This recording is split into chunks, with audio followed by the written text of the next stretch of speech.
to see me, just a cage of bones. There's nothing inside. Will it unleash me, burning down the walls? Is there a way for me to break? I'm a sharpshooter at post masquerade, hiding both face and mind, all free for you to draw. I'm a shapeshifter, have no face to show. Please don't take off my mask, my disguise.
All along, confessing while and on, without the clue, without a sign, without grasping it. The real question to be asked: where have I been? I'm a sharpshooter at post masquerade, hiding both face and mind, all free for you to draw.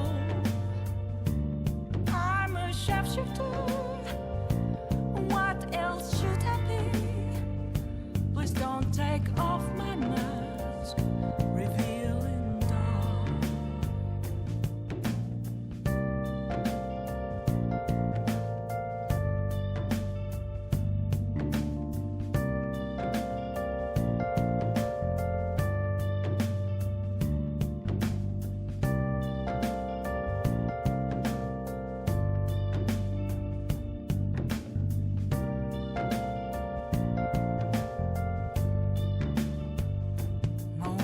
Of calm, nothing left to be found. A mirror right in front of me, that's where I found an empty glass, reflecting that's a truth. It's telling words not to be told. I need that mask. I'm a sharpshooter, masquerade, hiding both face and mind, all free for you to draw. I'm a sharpshifter, chained down to my core. Please don't take off my mask, my place to hide.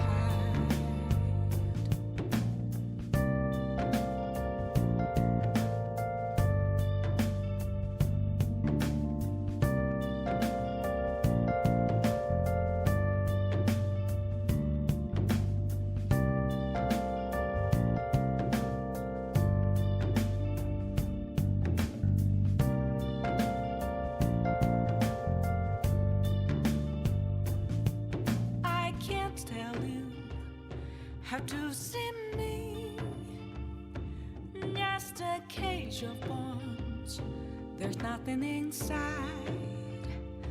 Will it unleash me, burning down the walls? Is there a way for me to break?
question to be asked.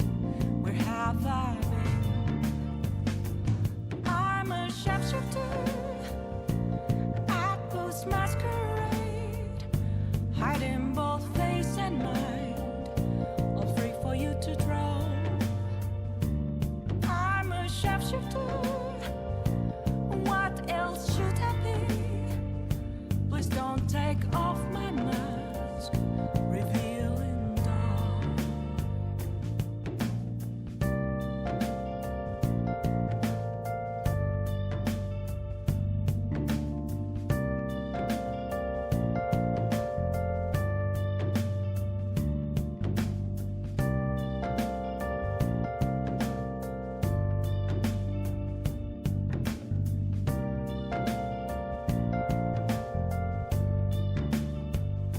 Moments of calm, nothing left to be found. A mirror right in front of me, that's where I found an empty glass, reflecting that's a truth. It's telling words not to be told. I need that mask. I'm a sharpshooter at Post Masquerade, hiding both face and mind, all free for you to draw.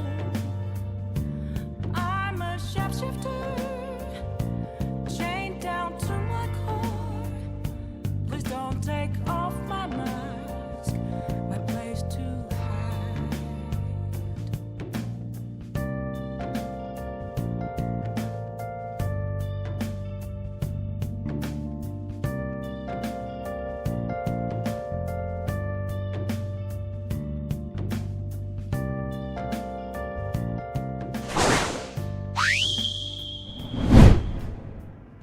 Good evening, everyone. Thank you for joining me. It's me, Sumibito, Sumi, Josh. You can call me whatever. Just don't call me late for dinner. I don't know what I've done with my game controller. Oh, no. Oh, man. Oh, it was staring right in front of me, too. That's embarrassing. That's very embarrassing. Anyway, welcome to the stream. Every Sunday night, I'm working to bring you a better stream. I call it Stream Nami. No. This is Pokemon Sunday. Every Sunday at 6 o'clock, I try to do something in the Pokemon games. Right now, I've got an ongoing project where I'm trying to build my living Pokedex. Something to keep my mind off of the horrors of the real world. Here lately, I've been thinking a lot about my retirement. I had a retirement plan set up, but recent news that I found out on Friday has made me lose faith in Social Security. I already had like shaky faith in the program to begin with. Social Security, for those of you who don't know, is the public retirement plan for United States citizens. Everyone pays into it and everyone can withdraw from it when you retire.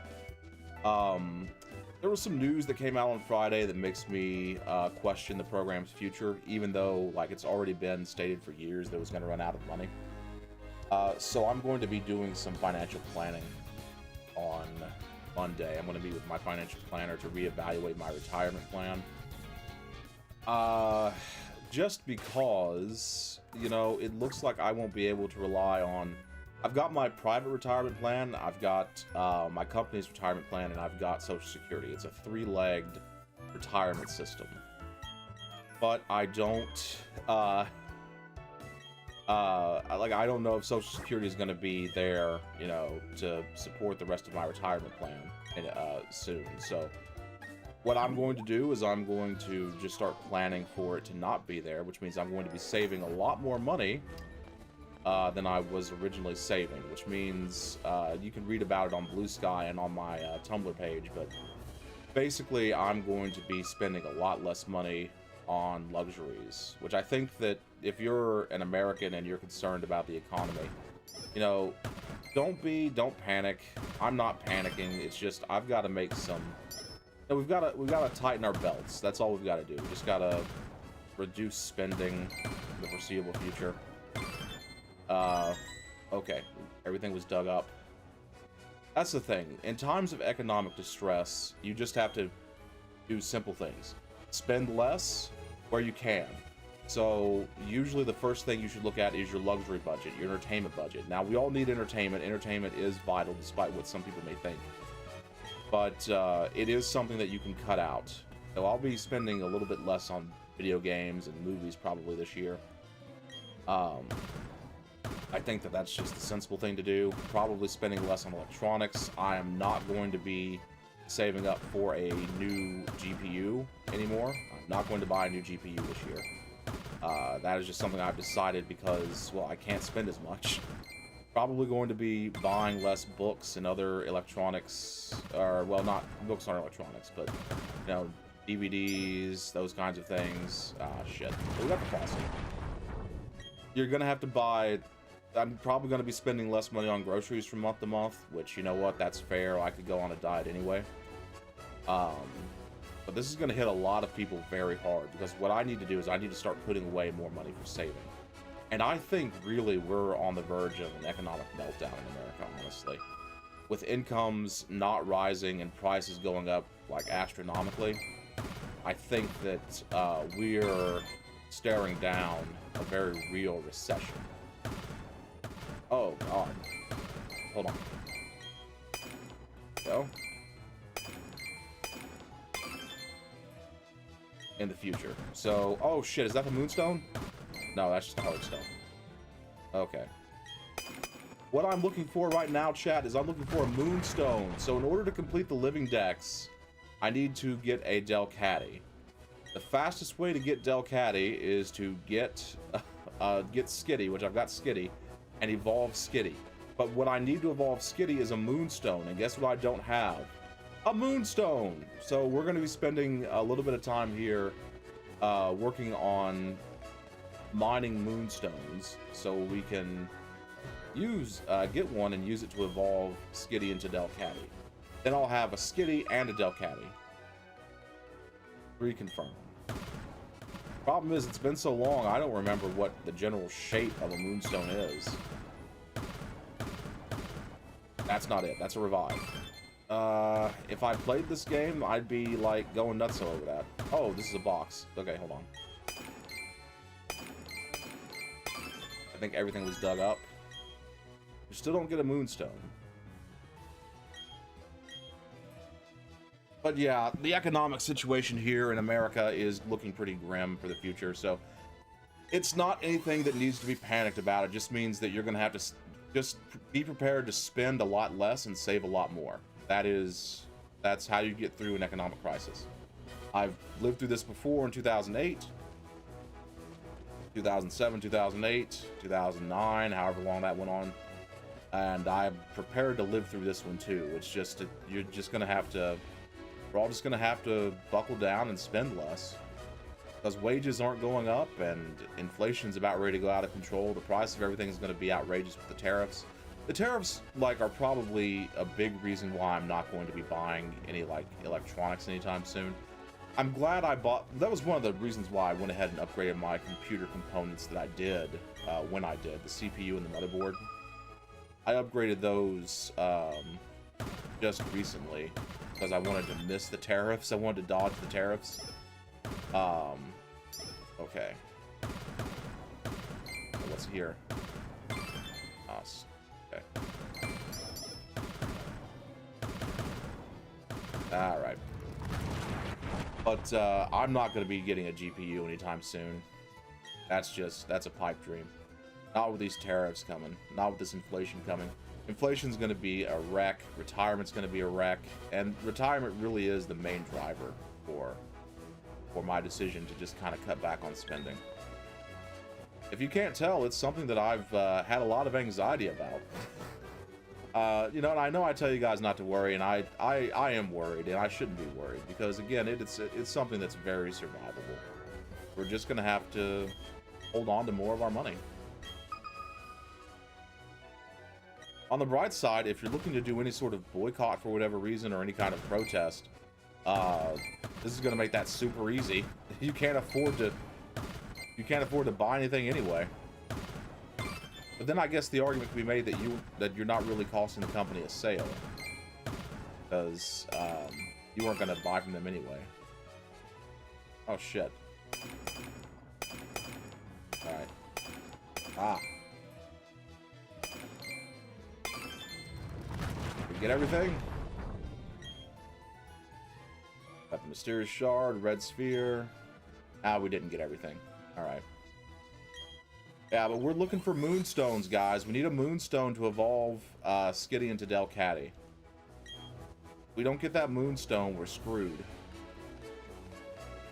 Well, we're not screwed, but, I mean, we need it. We need it bad. I was on TikTok the other day, and apparently the internet has decided to start making fun of cave divers and overpriced burger spots. And you know what? Don't really know about cave divers at all, but I'm here for like dragging or not cave divers, but burger spots through the mud. I shouldn't have to pay $30 for a hamburger. I don't care how good it is, and usually it's not good. Usually it's very crap. The person's never heard of a like the person at the grill is like has never heard of a well done beef patty in their life, or something else is wrong with it. But like $30 for a burger, $18. There was a place out here, like an hour away, the closest city, charged $13 for a burger that I went to about 5 years ago, and I have no idea how that place stayed in business for as long as it did. I will say this: I'm all for people making fun of overpriced, like burger places, but also people should be making fun of overpriced like craft beer and like everything else that people of my generation kind of made a fad of for a little bit there, except for vinyl records, because that is my hobby that I still have, and there's nothing wrong with that at all. No sir, there is no problematic tendencies about the vinyl community at all. Wink wink. Audiophiles are a bit snobbish. I'm like, and the pricing in vinyl collecting is out of control. I started collecting vinyl back in 2014. My first ever record, which I think I've got images of it on my social media. My first ever record that I bought was the vinyl record for Metal Gear Rising: Revengeance. I've got the vocals for that. Oh shit. Okay, here we go. What am I running into? Alright, let's go.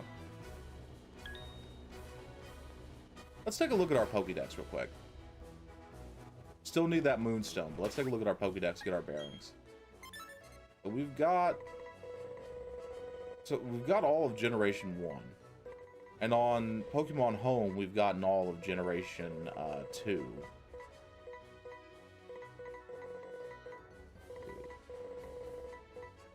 Our first real bottleneck, the first real bottleneck for our completion doesn't happen until we get to Gen 3. So, update on Gen 3. I need Deoxys. The only way to get Deoxys is to complete Omega Ruby or Alpha Sapphire. Yeah, Delcatty. Yeah, we gotta get Delcatty. So what I've been doing is I started playing Omega. Oh, we need Spinda too. Okay, so we can look for Spinda in an outbreak. Spinda is unique. Spinda is one of like 10 Pokemon that you cannot transfer out of Pokemon Home. You can get it into Pokemon Home, but you can't transfer it out of, even if it's from a current generation game. So you can't take a Spinda from Pokemon Bank and like transport it into Pokemon Home, because Spinda has the little equation tied to it that tells what its spots are, and there's some kind of glitch or something in there that just makes the transfer out of Pokemon Home not feasible into Pokemon Brilliant Diamond, Shining Pearl. So once it gets out of Brilliant Diamond, Shining Pearl, it's locked into Home. It's not leaving. And I think that unless they fix that in the next generation, Spinda's not coming out of Pokemon Home anytime soon. But you can only get Spinda in this game with mass outbreaks. And there's other Pokemon that are like this too. All of the elemental monkeys from Generation 5, and Watchog, and Patrat also, and then Furfrou, and what's the last one that you can't transfer out of Pokemon Home? Oh, it's Spinda, yeah. There's 10. There's just 10. So I've gotten most of those, except for the elemental monkeys, which we can do a Pokemon transfer on them. I haven't gotten Patrat. Oh.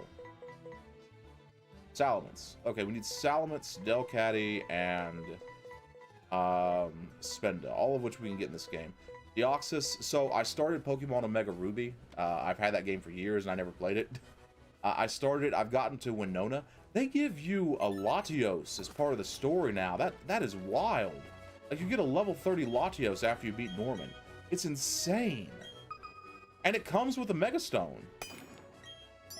Like, that game is great to play, but Jesus, that was like, you know what? I feel like I'm cheating if I hang on to this Latios.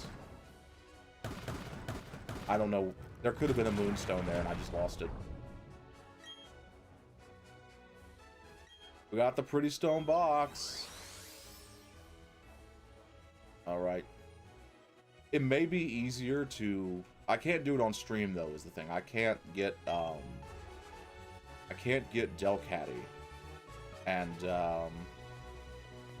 do you do trade for living decks? Not yet. I am considering it, though. And thanks for the chat. I can get Delcatty off of Omega Ruby, but I don't want to do anything, like, too much off stream, like anything more than what I have to. Why, are you looking to trade? Are you looking for something? Oh, there is Thunderstone. Okay. Ah, damn it. Oh, we got the Thunderstone. Oh, man. If only we got the Moonstone. This is gonna take forever. But that's okay.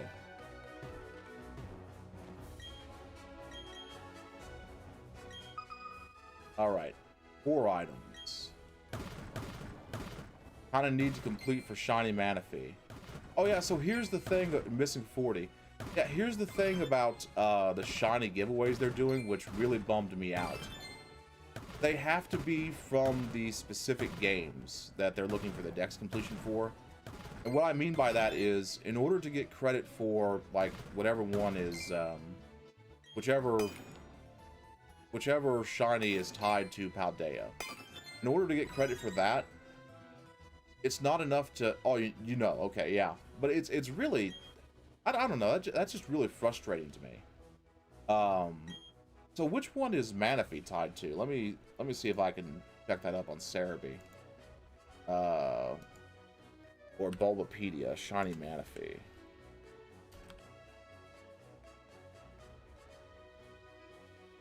Okay. We'll go to Pokemon.com. Shiny Manaphy. Brilliant Diamond, Shining Pearl. Ah, okay. Sinnoh, yeah, you just gave me the answer. Okay, there's the Sunstone, and we got the Yellow Shard. Okay.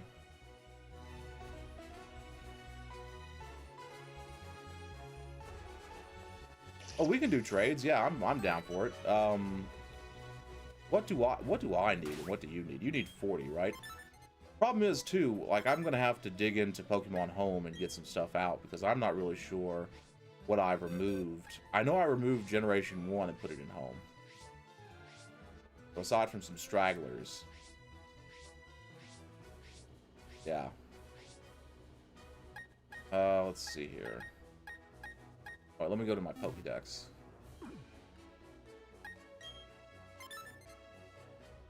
Yeah, we can do mirror trade. Yeah, that'll work. Let's see. Oh wait, how do I switch to... Okay, let me switch to the Sinnoh Pokedex.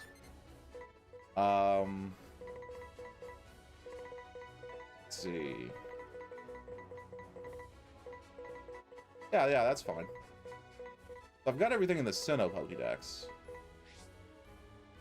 The first real missing Pokemon I have are in Generation 3.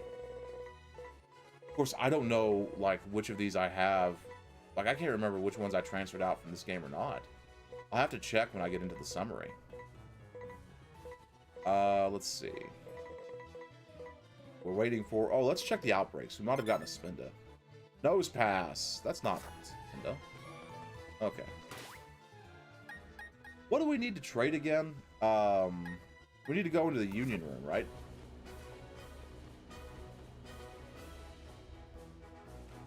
Only need to do the original 151. Okay. Okay. Let me just pray that I have a moonstone here.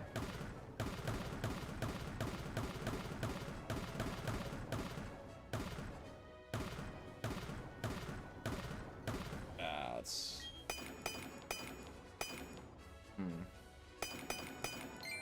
There's a plate. All right.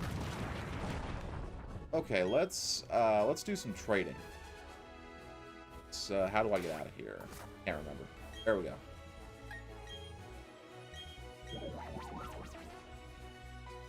Yeah, let's check in Pokemon Home.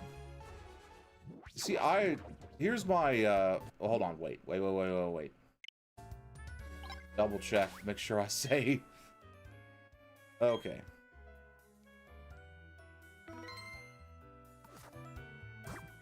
Okay.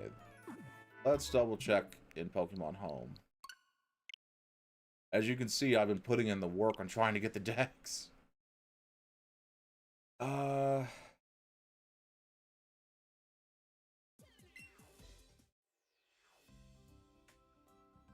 see.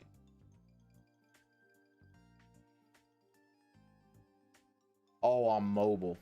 And I've got my phone downstairs on the charger. Okay. I wish there was a website app for that. There should be a website app for that, really. The fact that there isn't is frankly frustrating. I'll tell you what. Do you want to just trade information and then you know, we'll get together sometime later and do the trades? Let's see here. Where do I find my friend code at? Over here. Hope I don't dox myself. Alright, here we go. So there's my friend code. It's SW347637215026. You can take a screenshot of that or write that down or put that into your thing. You know what? Hold on. Why don't I just put that in chat? That'd be the easiest thing. 3476 3721 5026. Yeah. There we go. So there's my friend code. You can just send me a friend request and we'll get together later when I have a chance to look at my phone and see what it is I'm missing. And again, like, I don't know why the Pokemon Company has to be so difficult about this. I don't know why the requirement has to be native games to begin with. Although I guess I understand that that helps drive sales of those games. That they're wanting $60 still for Let's Go Pikachu and Let's Go Eevee to get the shiny Meltan, which I think is frankly absurd because those games are... Like, Nintendo never lowers the prices of its game. But, it's harder. Yeah, it does give you a... you do feel more accomplished, but you still have to buy... God, how many games? Like a ridiculous amount. Wait, what am I doing? Oh, okay, I need to go get the... Yeah, I've got both too, is the thing. Like, so, for a guy like me, it doesn't matter, because I buy the games anyway, because I'm a fan of the series, and I never miss a game. However...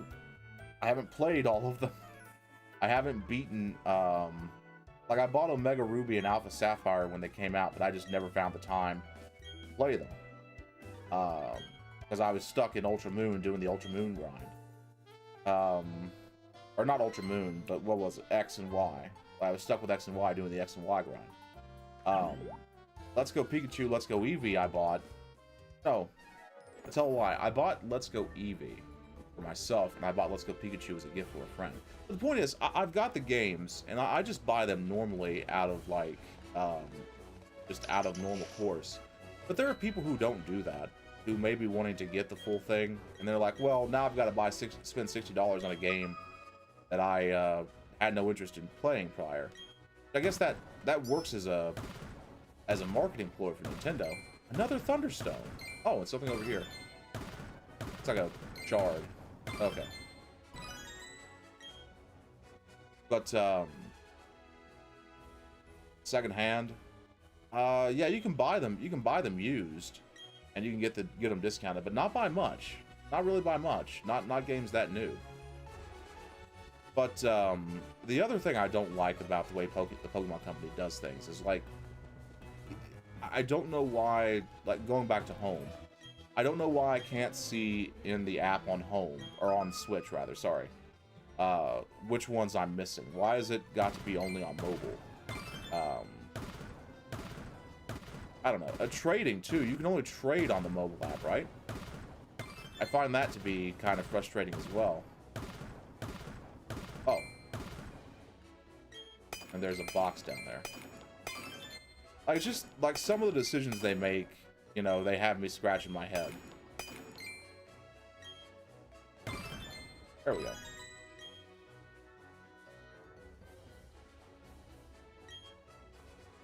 Obviously, I don't care too much since I'm still playing the games. I'm still a fan of the series. These are, in my opinion, Diamond and Pearl. And it's not a hot take. It's a pretty common opinion. These are probably some of the worst remakes that they have made. Probably the worst remakes they've made. And I'm still sitting here playing it. I mean, it's still a fun game. It's Diamond and Pearl. You know, it's Diamond and Pearl are always good games. Platinum was better, but Diamond and Pearl were still good.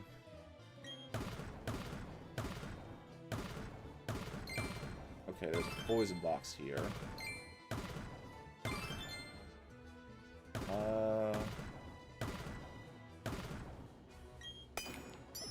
Okay. Probably something in here. Oh.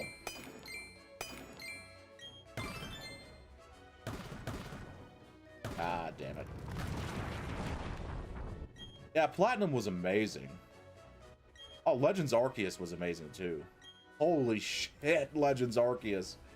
God, I can't wait for Pokemon Day this, I think it's this Thursday or Wednesday? Whenever Pokemon Day is. I really want to see that Pokemon Presents. I know they're going to be showing off some Legends Arceus stuff, and I'm looking forward to it. Thursday, yes, thank you.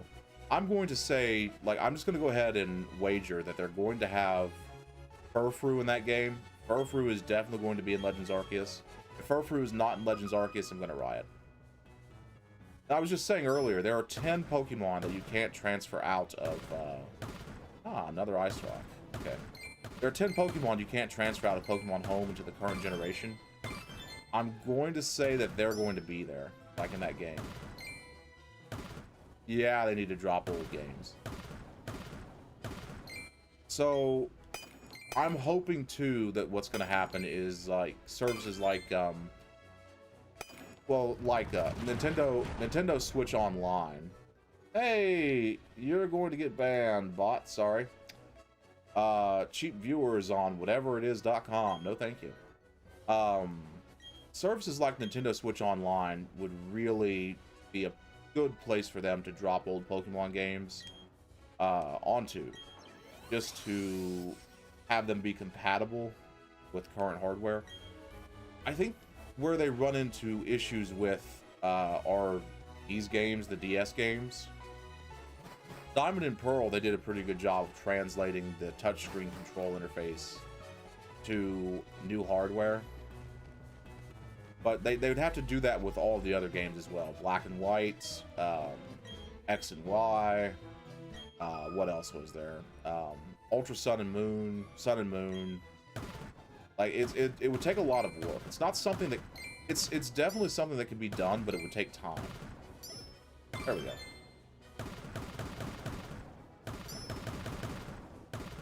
Oh, damn it, that was a fossil. That was a fossil. Leaf green or yellow. They did have them on the 3DS, sadly. They were on the 3DS, and if you had the option of buying them on the Virtual Console, or you did have the option of buying them on the Virtual Console, but then they shut down the Virtual Console. I mean, it was a shame. It wasn't leaf green. I'm sorry, I'm telling a lie. It wasn't leaf green, it was yellow. Blue and red and yellow. And then gold and silver and crystal were available for purchase. We got a plate. Forget what those are. It's not a sphere. Oh, just need a moonstone. Back when the 3DS was still around, they released them. So you can't buy them now, unfortunately. They shut down the eShop, I think, last year or the year before in March. But for a period of years there, you could buy them and download them off of the eShop on the 3DS. Sorry, I couldn't say the name of the console there for some reason. Let's see what we got here. Tell me we have a moonstone in this mess. Got a fairy box. Got a sphere.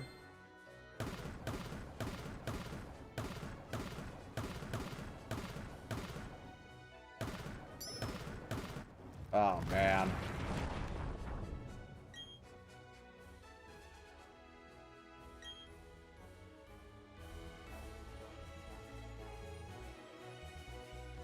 What do you need to drop on the Switch? Virtual console games? Yeah, for real. They need to be on there. Pokemon Crystal... Actually, yeah, Pokemon Gold and Silver are great. Pokemon Crystal is great, but I'd like to see Heart Gold and Soul Silver return.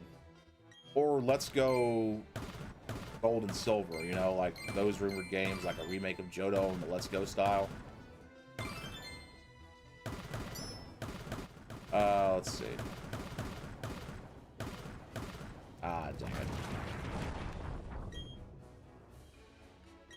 I've probably lost like 1 or 2 moonstones to the tunnels collapsing. There we go. Yes, Hoenn as well. We need to have Omega Ruby and Alpha Sapphire on the Switch. Even though I'm playing through Omega Ruby right now, that's my plan to get Deoxys. My plan to get Deoxys is to play Omega Ruby, which I started it not last week. I started earlier this week, and I've already made it to Winona.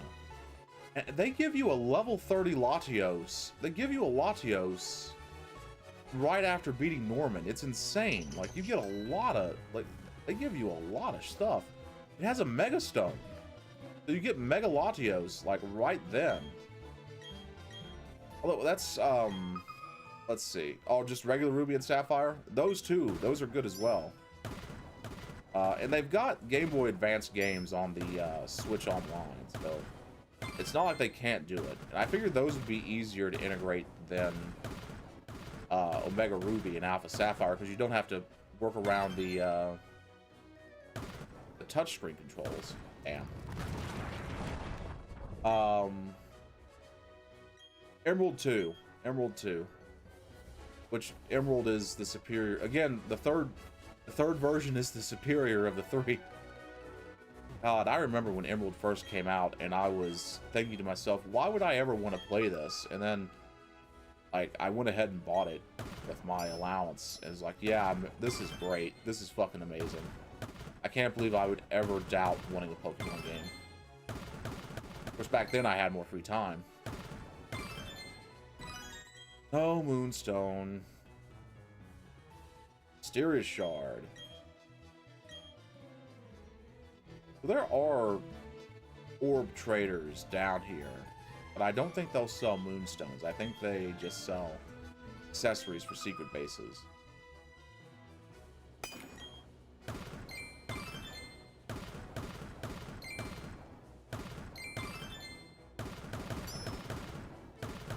Ah.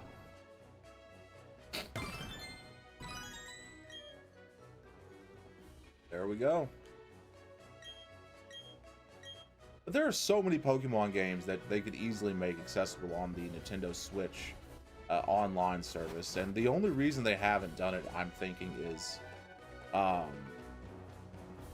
honestly, I don't know. I mean, they would do numbers on the Switch Online. I guess they couldn't. I guess it's because they can't figure out how they would make more money off of it. But I mean, that's the selling point for Switch Online, is that it has those games, and you add more games to the service, you're gonna get more customers. I mean, that's just how things work. People subscribe to the service that has the products they want. Nowadays, everything is a subscription.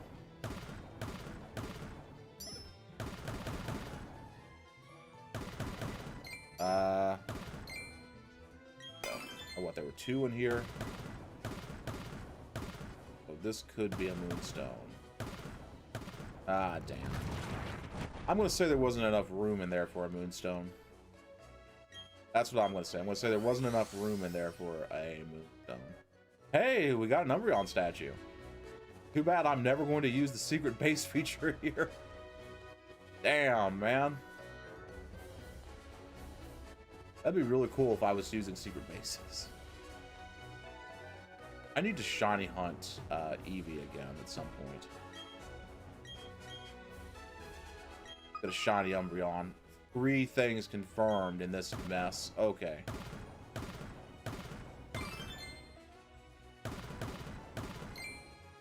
Okay, I don't know how I knew that was there. Ah, no moonstone. Alrighty.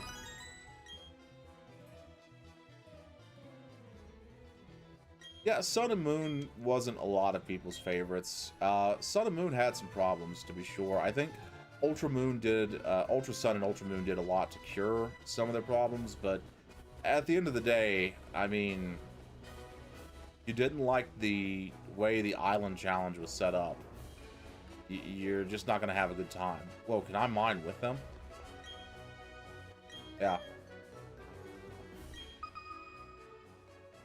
Okay, tell me we can get... Okay. There we go. Ah, come on.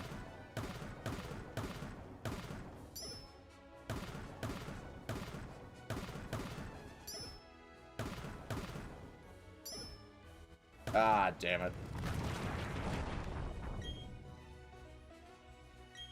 See, the problem with the spheres, I keep calling them orbs. They're not orbs, they're spheres. The problem with the spheres is it's currency for a system I'm not going to engage with.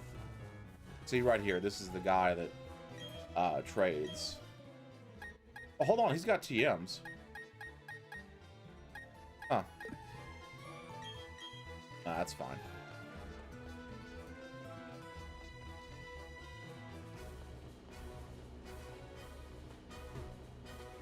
There you are.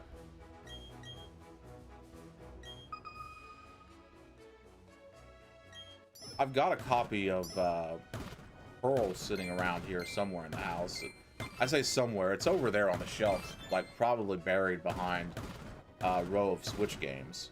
But I need to get bigger shelves. But because I've got the games stacked in like one row in the back and one in the front, which I hate to do because I like to see them on display. But I've got Shining Pearl over there. I just need to find some time to play it. I never needed to. I got it because I thought it would make it easier to complete the Sinnoh Pokedex. But then one of my friends got the got Shining Pearl and was like, okay, well, we'll just spend a night trading with each other. That was that. That's one thing I'll count as a mark against Legends Arceus, despite the fact that it had like the linking cable, which I would not trade the linking cable for anything in the world. I think the absence of the linking cable in Generation 9 is bad. The linking cable allowing you to just evolve Kadabra or Haunter natively in your game, or Machoke. Terrific item. Terrific item. But if I had to count anything against Legends Arceus, it's that you couldn't trade Pokemon with your friends. That being said, I mean, you can get every Pokemon there in the game. Like, just natively. Which definitely eliminated the need to trade with your friends, but trading is still kind of a fun thing, you know? Okay. Oh, there's this... Oh. That's a large one.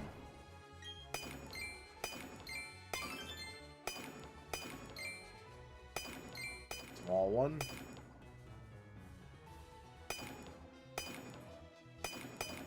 Ah, damn it. Palkia.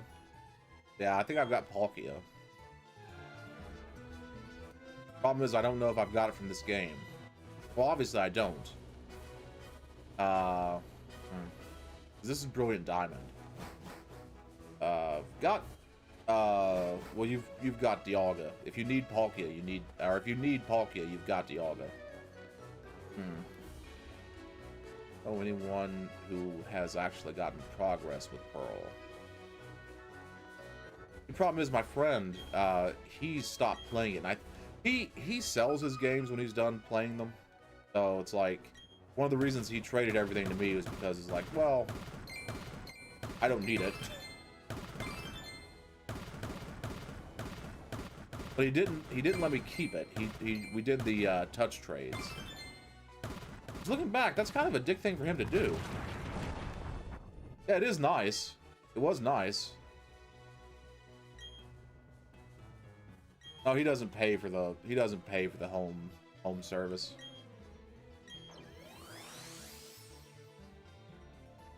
Cast form. I always thought cast form looked like it had a pair of testicles like hanging from it. Is that dirty? I feel like that's dirty. Okay.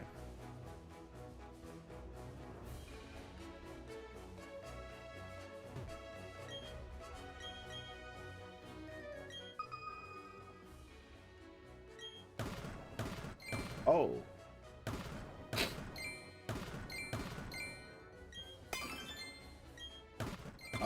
Heart scale. Okay, that's something.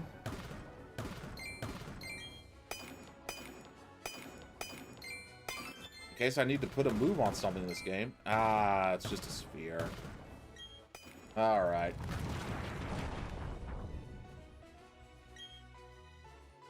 He only appears on Friday. Yeah, you have to go to the Valley Windworks on Fridays. I think it's a certain time of day on Friday. I might be wrong about that part, but he is there on Fridays. And you can get Drifloon. I'm not sure. I think you can set your system's clock to a date that's Friday, and you'd be able to get him. But I'm not sure if they fixed that or not. You were able to do it on the DS. Oh. There we go.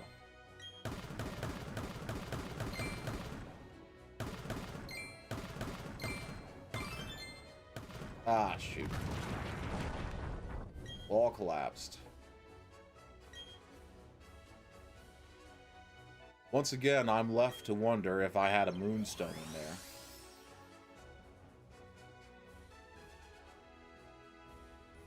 Drifloon? Yeah, you could... Actually, it's every Friday. It respawns. So, you can shiny hunt it. Oh, I think you can.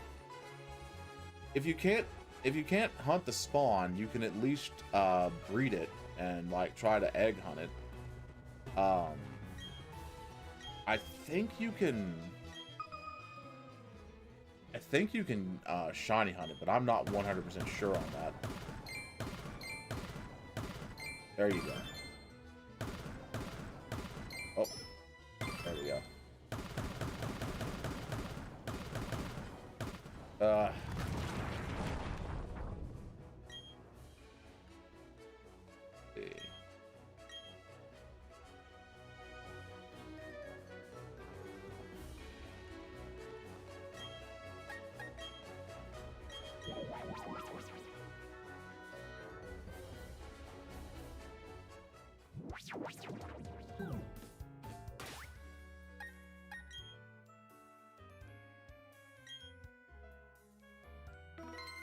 All right, we still haven't found the moons.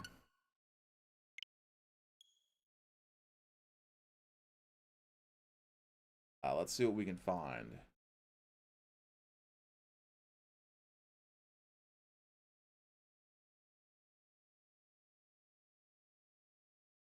Won't that mess up your game? That's a great question. No.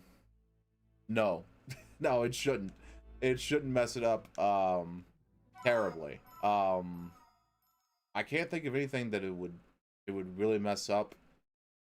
I know that it won't, just doing this won't reset what are they called? Yeah, outbreaks. It won't reset outbreaks. Where's the Valley Windworks? That's right here, right? Okay, so Floroma Town is the closest place to go to get there.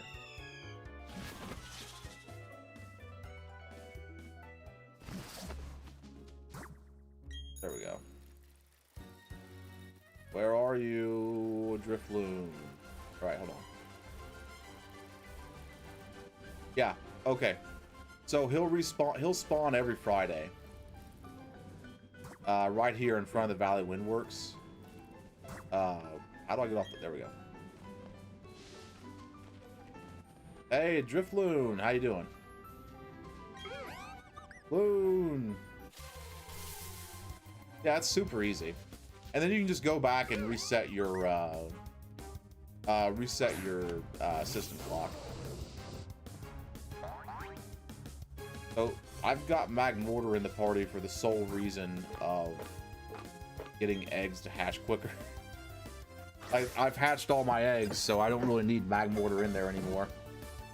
Oh, that was simple.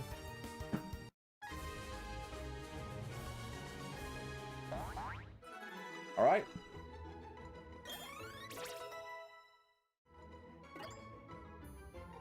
Yeah, Magmortar. So a Pokemon with there's two moves. Or not moves. There's abilities. There's two abilities. Either Flame Body or Magma Armor. I think those are the two. If a Pokemon has Flame Body or Magma Armor, it will cut the length of time it takes an egg to hatch in the party in half. But only if that Pokemon is in your party. They don't have to be right. Some people say that they have to be right next to the Pokemon in the party, or the eggs. They don't have to be. As long as they're in the party together, Magmortar will cut the length of time it takes for an egg to hatch. And it doesn't have to be just Magmortar. Any Pokemon with... Where's the abilities? Flame Body or Magma Body. Or Magma Armor. So as long as you've got like a hot Pokemon, like the incubator, like the egg will hatch faster. Let me see if I can pull some eggs. Let's see here. There's an egg. And I don't know what these are, so this will be fun.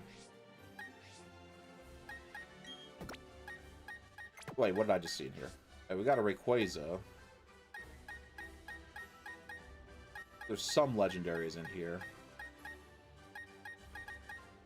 What game are you from?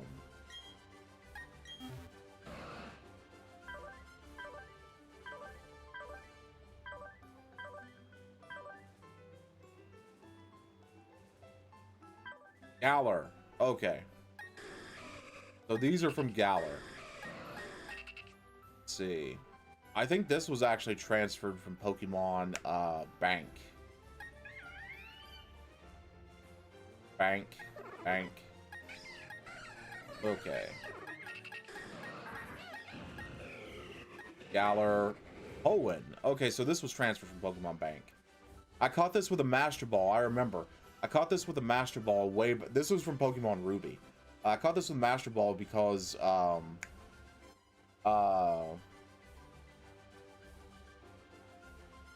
having a brain fart. In the Hoenn games, Latios and Latias were originally roaming Pokemon.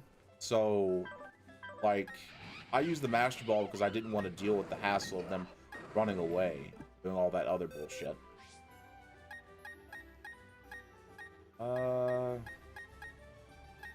Do I have Spiritomb in here? Spiritomb.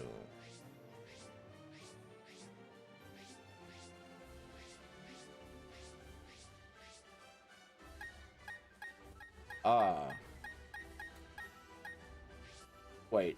Why am I searching this way? Why am I searching this way? So, the fun thing about Spiritomb is, you only need to speak to those NPCs once, really. You can do it again and get another Spiritomb to spawn, or you can take the Spiritomb that you got to spawn, and you can just, there it is. You take the Spiritomb that you got to spawn. Okay, no, this one came from Diamond and Pearl.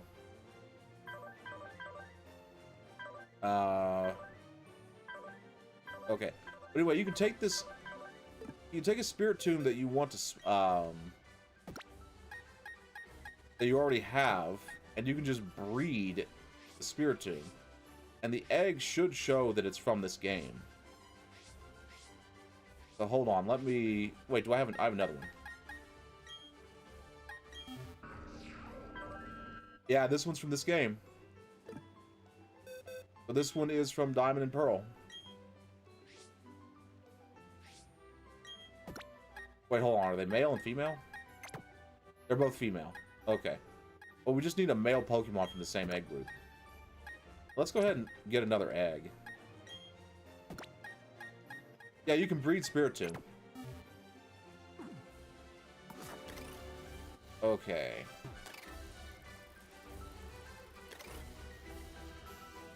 So I've got 4 eggs in my party now that should be...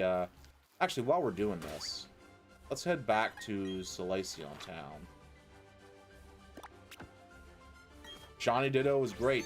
So, do you know about the Matsuda method for egg hunting? If you want shiny Pokemon with, from the eggs. From the eggs.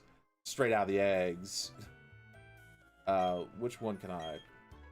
We'll replace Star Raptor.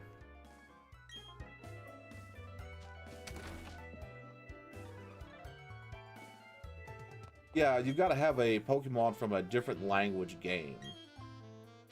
Take Zigzagoon back. Wait, no, I didn't want to add it to my party. No, I keep hitting the wrong button. There we go. The box. No, keep Ditto in there. Ditto lives in the daycare. I don't know what the IVs on this Ditto are. But it's always funny to me that you can breed ghost Pokemon.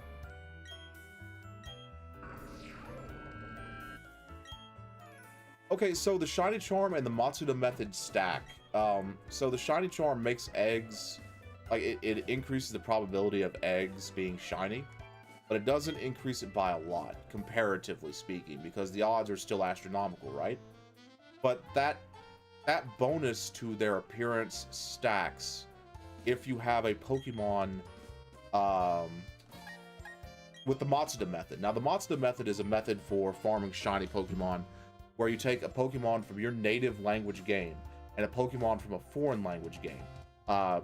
French, German, Japanese, Chinese... Just as long as it's a Pokemon that's from a game with a different language than yours, and you breed those two together, the odds of that being a shiny Pokemon from the egg are doubled. Now, that doesn't really mean a lot because it's still astronomically high, but you compound that with the Shiny Charm, you can basically multiply your chance of getting shiny from an egg by 4. So the Matsuda method with the Shiny Charm is actually really strong if you're doing egg hunting for shinies. Of course, hatching eggs can be a little boring and tedious, so there are more entertaining ways to get shinies, and probably faster ones too.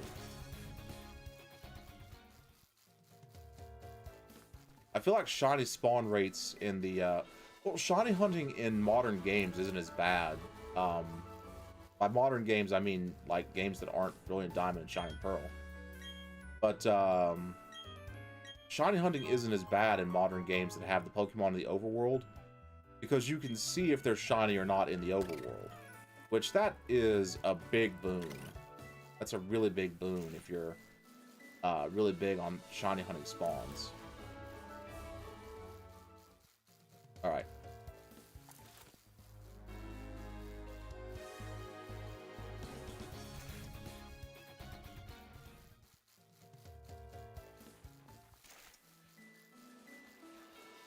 Right now, we're just trying to get these eggs to hatch.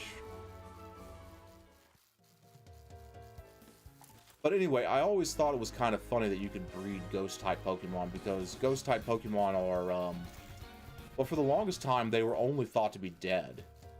Or, like, the spirits of deceased Pokemon, or a malevolent Pokemon at best, but they're not living, right? So, like, the idea of a ghost egg is kind of hilarious to me. Clamperl!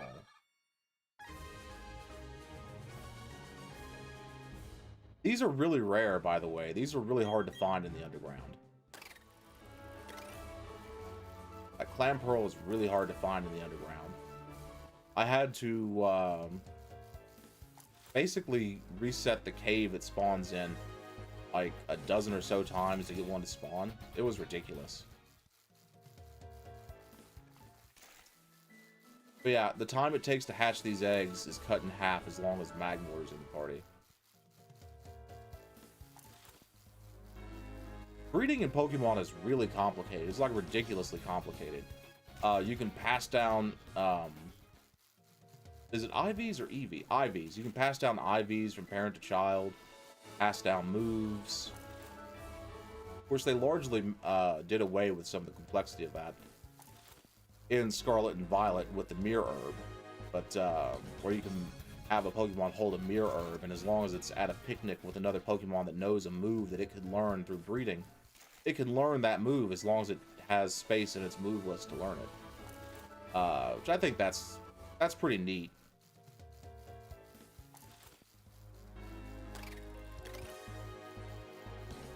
What are these eggs that I'm hatching? I have no idea. That's part of the fun. Oh, no. My ball caps is alone.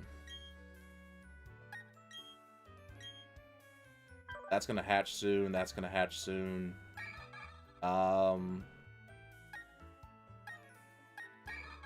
Thoroughly cunning. Thoroughly cunning clam pearl. Does this have the mark? Do they have a mark? They don't, I don't think they have marks in this game. Alright. Oh, calm nature. Gonna have really high special defense. That's good. Actually, not really. Clam Pearl evolves into a pair of attacking Pokemon. Gorbis and Huntail. So, it doesn't really want a calm nature, I think.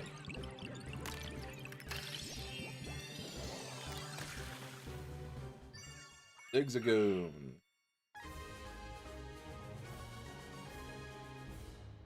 But yeah, so one thing you can do if you have Pokemon that are... Oh, sorry, I got something in my eye. One thing you can do if you have Pokemon that are in this game, but they are not from this game, is you can breed them.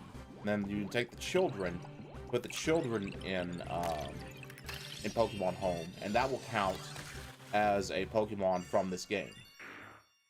However, that being said, there are, of course, some Pokemon you just can't breed, like Dialga and Palkia and what have you.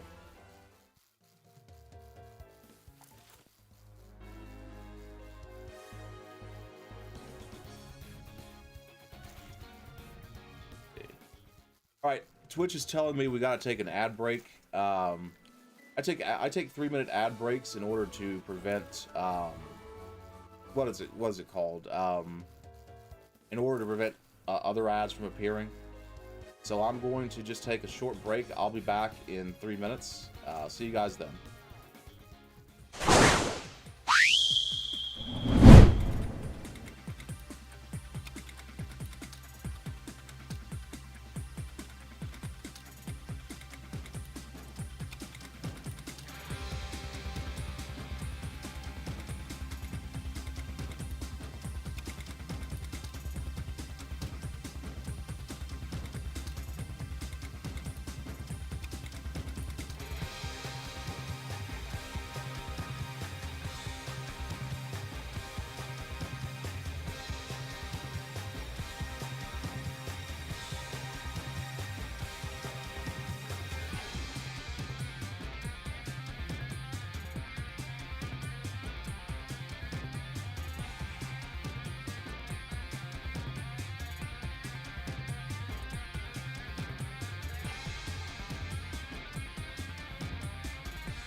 right, I'm back. And we're back with more Brilliant Diamond Shining Pearl. I paused the game to go check my Pokemon home. And they paused. I exited out of the game. I do have one Palkia. It is unfortunately from Paldea. So, that's confusing to me because I'm pretty sure I got a Palkia in Sword and Shield.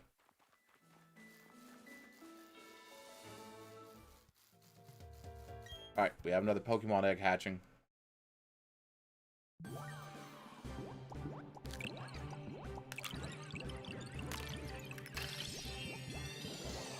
I may have transferred Palkia to another game, or I may have left it in Sword and Shield.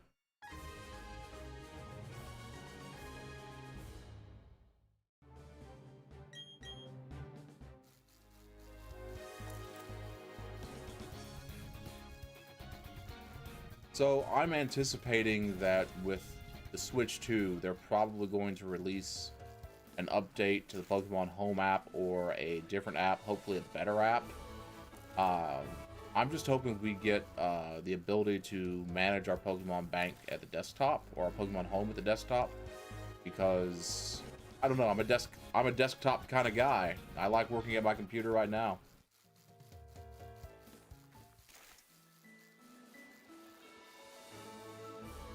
I mentioned earlier that TikTok was coming after overpriced burger places, which I think, you know, hallelujah.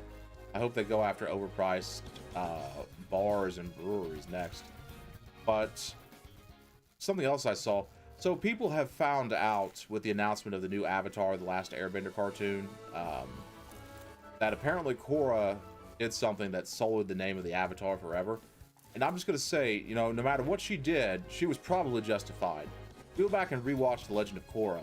Korra has always had the most justified crash outs of anyone. And I say this as someone who, has the entire Blu-ray set of The Legend of Korra right here. I say this as someone who has all of the books, including the most recent one. I've got the Reckoning of Roku. I've got the Legacy of Yang Chen, the Dawn of Yang Chen, the Shadow of Kyoshi, and the Rise of Kyoshi. I've got them all right here on my bookshelf. I'm gonna say that whatever Korra did, it was probably the most justified shit ever, and also is completely in line with the recurring theme of the series, which is your actions will always have consequences, and that world problems are often very complex, and no solution is perfect. The only Avatar who ever had, out of all the Avatars, the only Avatar who ever had an easy-to-solve problem was Aang. That's because he had 100 years war of aggression that could be solved by defeating the leader of the nation. Like, he had the simplest problem to solve out of anyone, and he still managed to create problems for his successor. Republic City was a shit show. Like, that council was... There was no way for Republic City to exist without inequality. Like, Aang, for all of his, like... For all of Aang's strengths, he is not a political theorist. Like, he and Zuko messed up with Republic City. Aang also messed up with his children. So, you know, no Avatar is perfect. Lay off my girl Korra.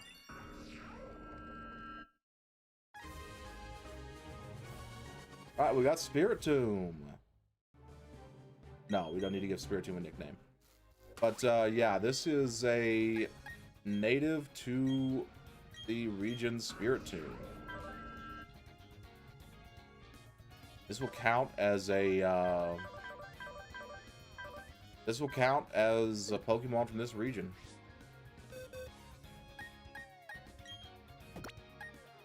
There we go. I feel like I'm using this box to build my... Yeah, I started to use this box to build Generation 2. Oh, God. Alright, let's get back down to the mines. We've got to get back down to the mines. Oh, that's... Okay. That's what I need. We'll play on the internet.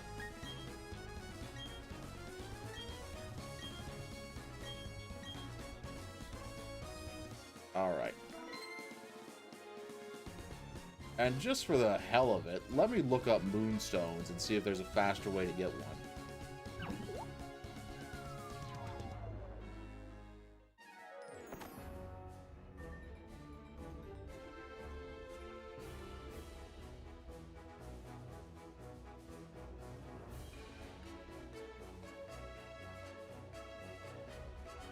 let's see.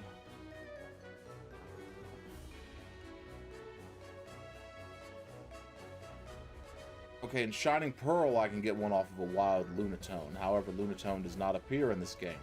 I can get one off of a wild Clefairy, but I'm going to guess Clefairy is limited to... Oh, Trophy Garden. Okay, so I could get Clefairy.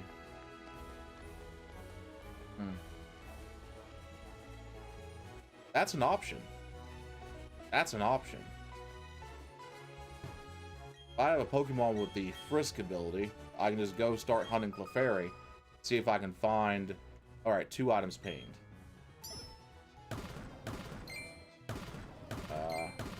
Box. Cool. Alright.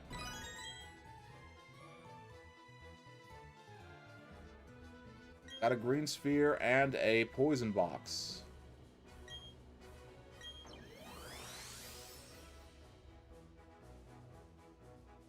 And we got Stun Tank.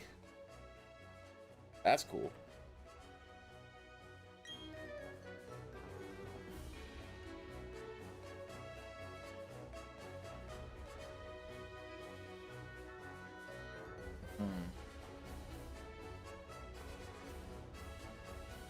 Oh, there's more items in the world. Alright, let's go after these items.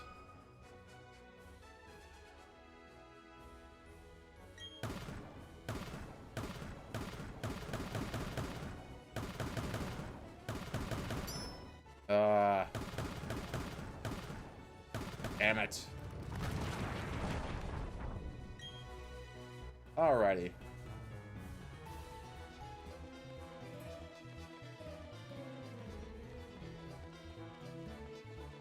Problem is, I don't think there are that many Pokemon with Frisk in this earlier generation game.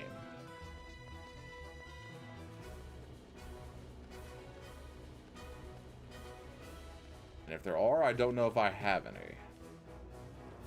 So, if I don't have a Pokemon that knows or has the ability Frisk, I can't really use that to hunt with, can I?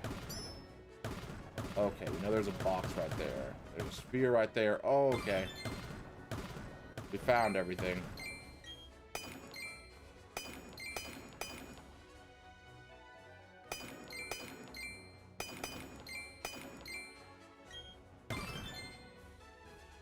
Ah, well. We didn't need the box.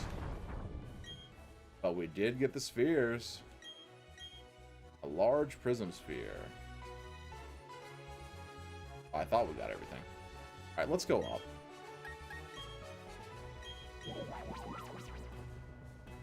We're gonna change tactics, gang.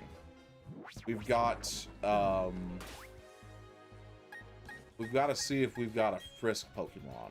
We have a Pokemon that has Frisk. We'll use it as our lead Pokemon to hunt fairy types. Specifically Clefairy. I'm missing a lot of Pokemon, actually.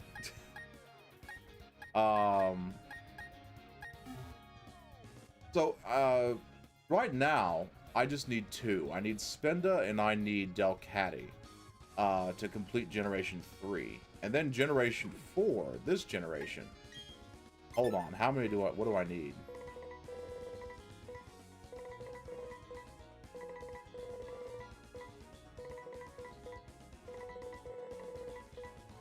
I'm good. Deoxys I'm working on Omega Ruby. Salamence. How the hell do I not have a Salamence already?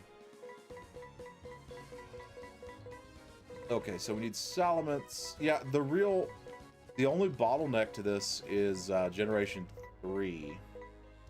Spinda, which I can get that in an outbreak in this game.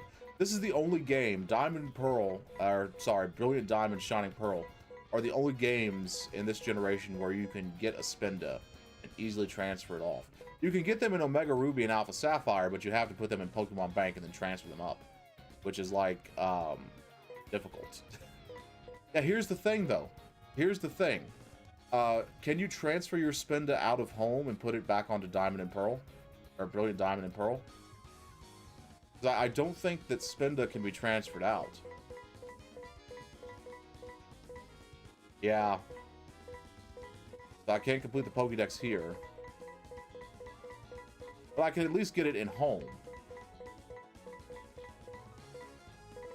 But that sucks because Spinda, like, Spinda has that neat little thing where it has that spot variation, which I always thought was cute. Yeah, we could trade in home, but we can't put them here, which I'm kind of wanting to get it here so I can complete this. Like, I'm wanting to do the Pokédex in increments. Like, I'm wanting to do it by generation. Okay, we can trade I'll trade you something for Spinda then. But that'll just give it to me on home. I'm wanting to get like generation 1, generation 2, 3, 4 done. Then move on to 5, 6, 7, 8. Well, I've got everything in 8. I've got everything in 9. It's really 3, 5, 6, and 7. Like, it's just those 4 generations that I need to get Pokemon on. Let's see. Where are we? What was I doing? Oh, yeah, I was looking for a Pokemon with Frisk. Let's see here. Do I have a Pokemon that has the ability Frisk?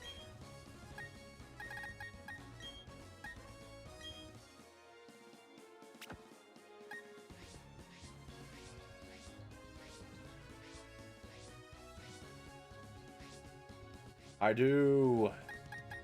Bayonet, you're coming with me, buddy. All right. Let's see. So there's been a change of plans. In order to get the Moonstone, I can either mine for it or I can find it on a wild Clefable or Cleffa. We can only find those at the Trophy Garden. I think is right here. Yeah. So we're heading to the Trophy Garden. We're heading to the Trophy Garden. We're gonna try to get a Clefairy that has a Moonstone.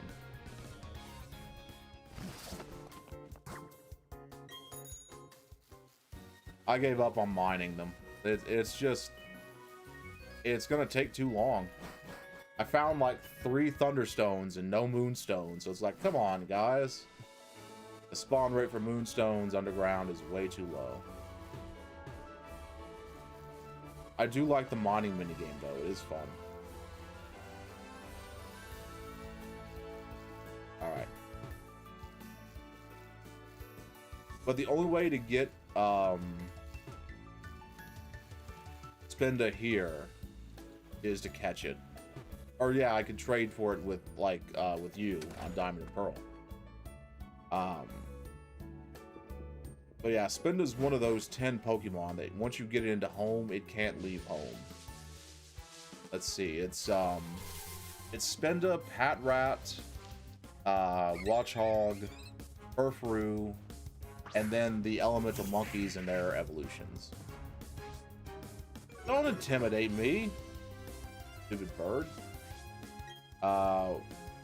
Let's run.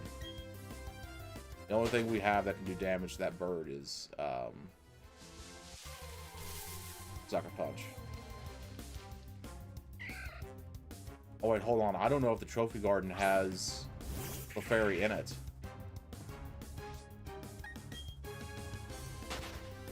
Where's the rich dude? I need to go talk to the rich dude and have him tell me a lie about what Pokemon is available in this garden. I think he's right here. No. Rich dude, come on, where are you? So are the maids just sitting here watching TV and not doing their job? I mean, you know what? Fair, that's cool. I mean, I would probably do the same if I had the option. Being a maid sounds like hard work. Ah, here he is. That's it. There we go.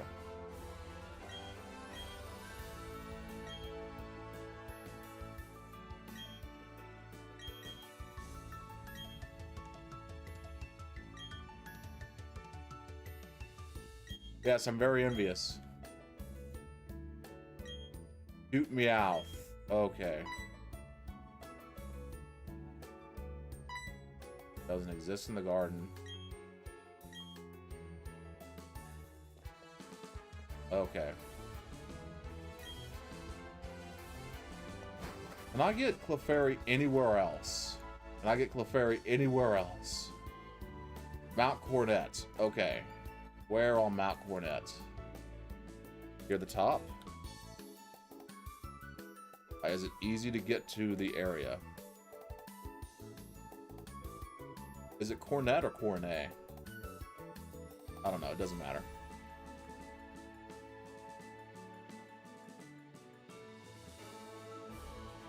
Okay. We can get Cleffa at the Eternia City entrance.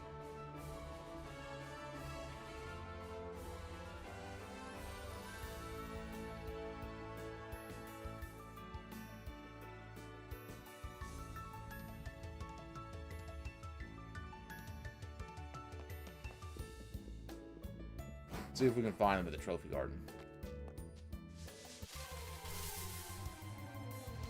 Oh.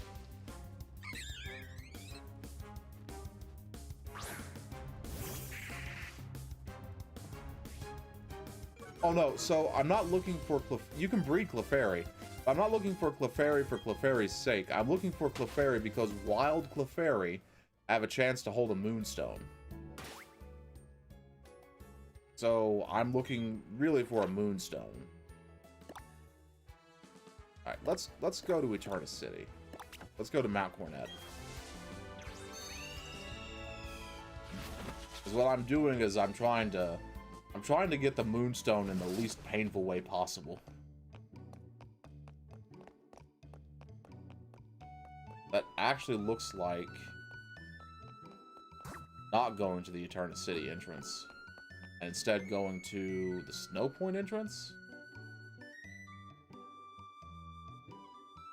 Wait, yeah. We can probably get a Cleffa here. Cleffa or Clefairy, either one will have the Moonstone.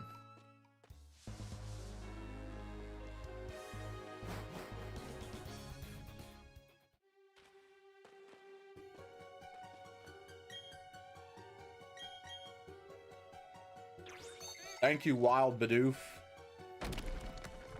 Just the world's most helpful Bidoof just came out of nowhere and did a rock smash for me. I appreciate that, Mr. Bidoof.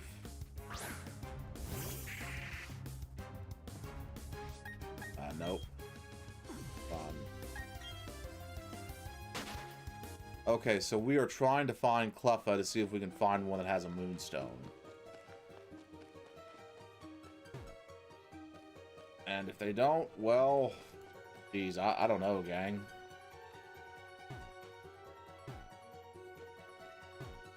I really not have a Moonstone in my bag?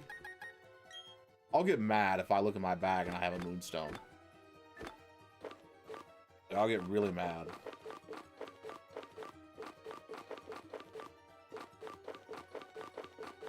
Jet. Okay. Alright, great. Fantastic. We don't have a Moonstone. Which is not great or fantastic. It's just, I haven't been wasting my time.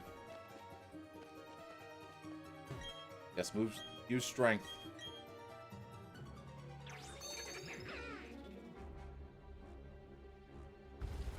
There we go.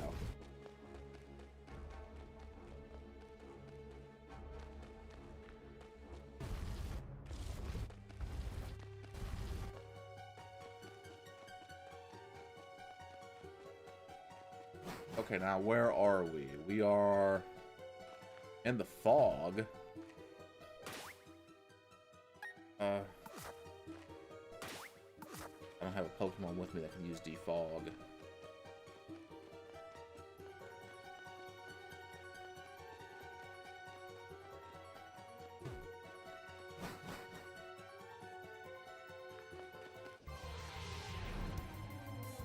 Machoke. Ah, boy. Let's see. Looks like we are on basement floor one. Not run. Basement floor 1, which we have a 15% chance of finding Clefairy here. So that's fine by me. Or no, we're on northern floor 1, room 2. Which also has a 15% chance to find Clefairy. It's a rare Pokemon.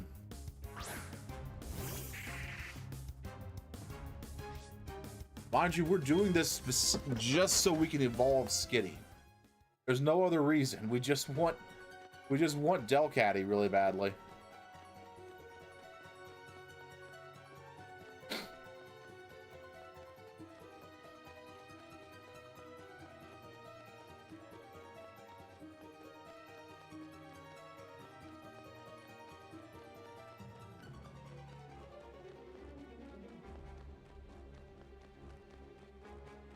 Come on, there we go. Ah.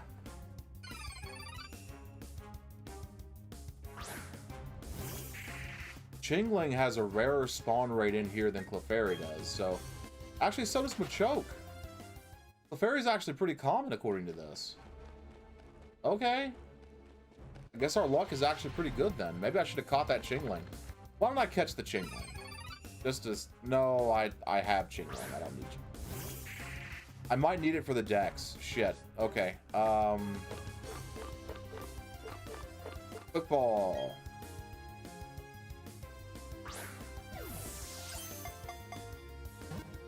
See if we can get that shiny Manaphy. Chingling was caught.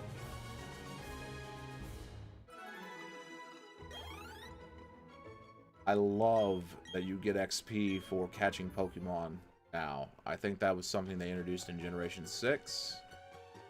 I love that. That is a huge quality of life improvement. The Pokemon games are weird. Like, every generation has introduced new things that improve quality of life significantly for players, but they also take things away and backtrack and make it worse. Like, Generation 8 had some of the worst online interface and features I've ever seen, but it also had the ability to use mints to change a Pokemon's nature. So, in theory, I just need to catch one. I just need to catch one Clefairy that has the stone. And so the reason I'm using Bayonet here is because Bayonet has the ability Frisk. Frisk will identify if the Pokemon that I'm fighting has a held item or not.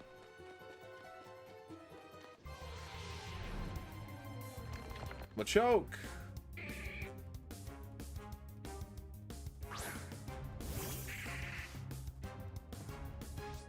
We're just gonna run away from that Machoke.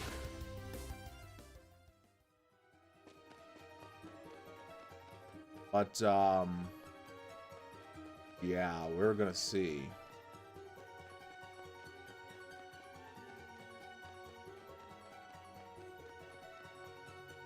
Clefairy, come on. Graveler. Okay. Wasn't looking for you, buddy, but always nice to see Graveler. Oh, it's got an Everstone. See? Frisk just worked. That's Frisk. It'll let me know if it has an item. Which Graveler and Geodude, they hold Everstones and Hardstones all the time. So we know Frisk is working as intended. Meditite. Okay. When I was a little kid, I always thought this Pokemon's name was Meditite. I guess it makes sense, but it's not what it reads as. That's not what it's spelled as. I couldn't read because I was a partly blind kid, I guess. I don't know.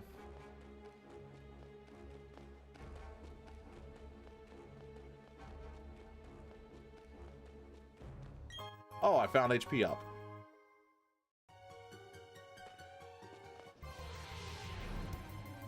There it is. Okay, do you have a Moonstone? Bayonet, frisk it, quick. See if it has a Moonstone. It does not. Alright. Damn. Okay. That's the other part of this. We're hunting for one specific Pokemon that may not even have the item we're looking for. Okay. But we know we're in the right spot. We know we're at the location that Clefairy spawned. I am gambling that this method will take less time than mining for Moonstones. It's a gamble. I'm hoping it pays off. Uh,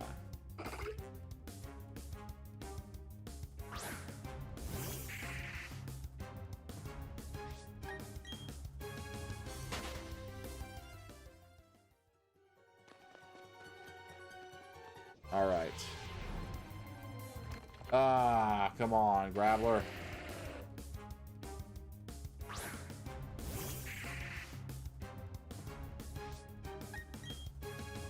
There we go. We're getting away from Graveler, gang. Now we're looking for Clefairy again.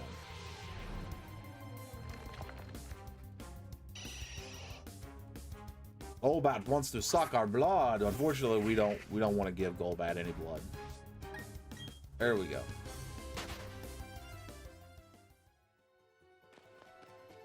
Don't we have a item that can, or not an item, but an app here that can tell me what kind of Pokemon are in the area? There's an egg at the Pokemon nursery. Okay. We have all the hidden moves. There's the time.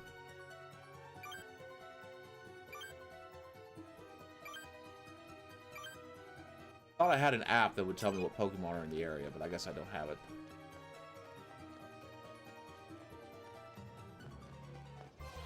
I should go get that at some point.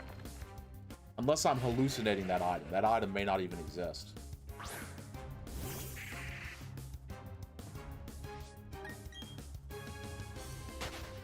That's cool. Good to have you over, Lizard Guy. What do we have? Not doing your stream tonight? Oh, man. Oh, that's a shame, but, you know, it's good to take a night off. So, we are not getting a Moonstone off of this Clefairy either. I am hunting for Moonstones so I can evolve Skitty into Delcatty. And that's basically what I've been doing for the past hour and 38 minutes. Gosh. I was mining them in the underground, and I just couldn't find any in the underground, so I gave up and decided to just hunt them this way. So we're looking for Moonstones.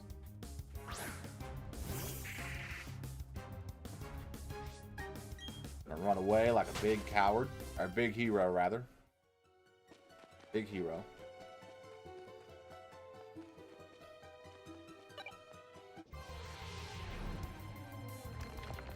At a tight.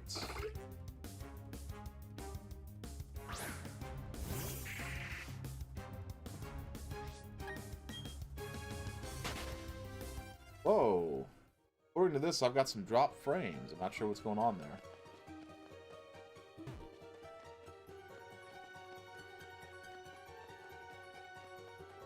Might have been from earlier in the stream.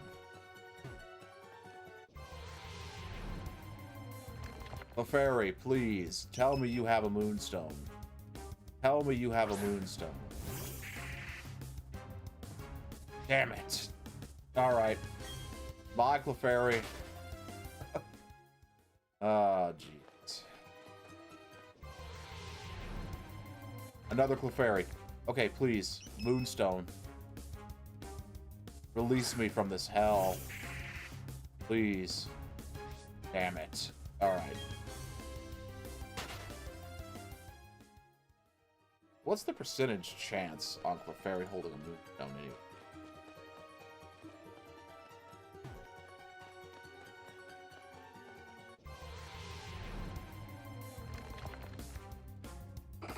Oh, wow. That's not a good chance. Hey, chat. So, the odds of Clefairy appearing at all are 10%. To further compound that, the odds of Clefairy holding a Moonstone at all are 5%. Those are incredibly low odds. I'm not a mathematician, and even I can tell this is going to take a while. These odds may, in fact, be the equivalent of a shiny hunt.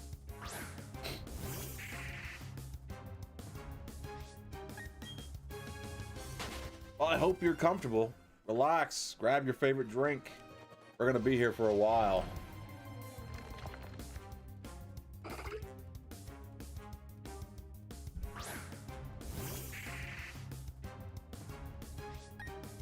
But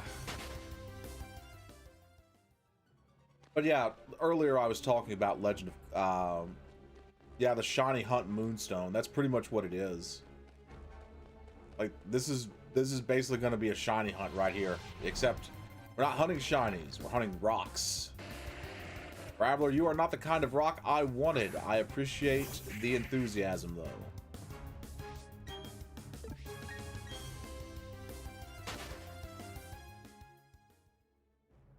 But yeah, earlier I was talking about the new Avatar animated series. I'm really looking forward to it as a fan of the original series. Didn't mean to go down there. Once again, I stand by Korra. Korra never did anything wrong. Korra did everything right. She's a queen. Every crash out Korra had in that show was 100% justified. Okay, not everyone. Oh, boo! What's the boo for? Davuza. Davuza. What's the boo for? Not a fan of Graveler? Oh, here he is! He's back! You want to say something to him? Nah, we're just gonna run away again.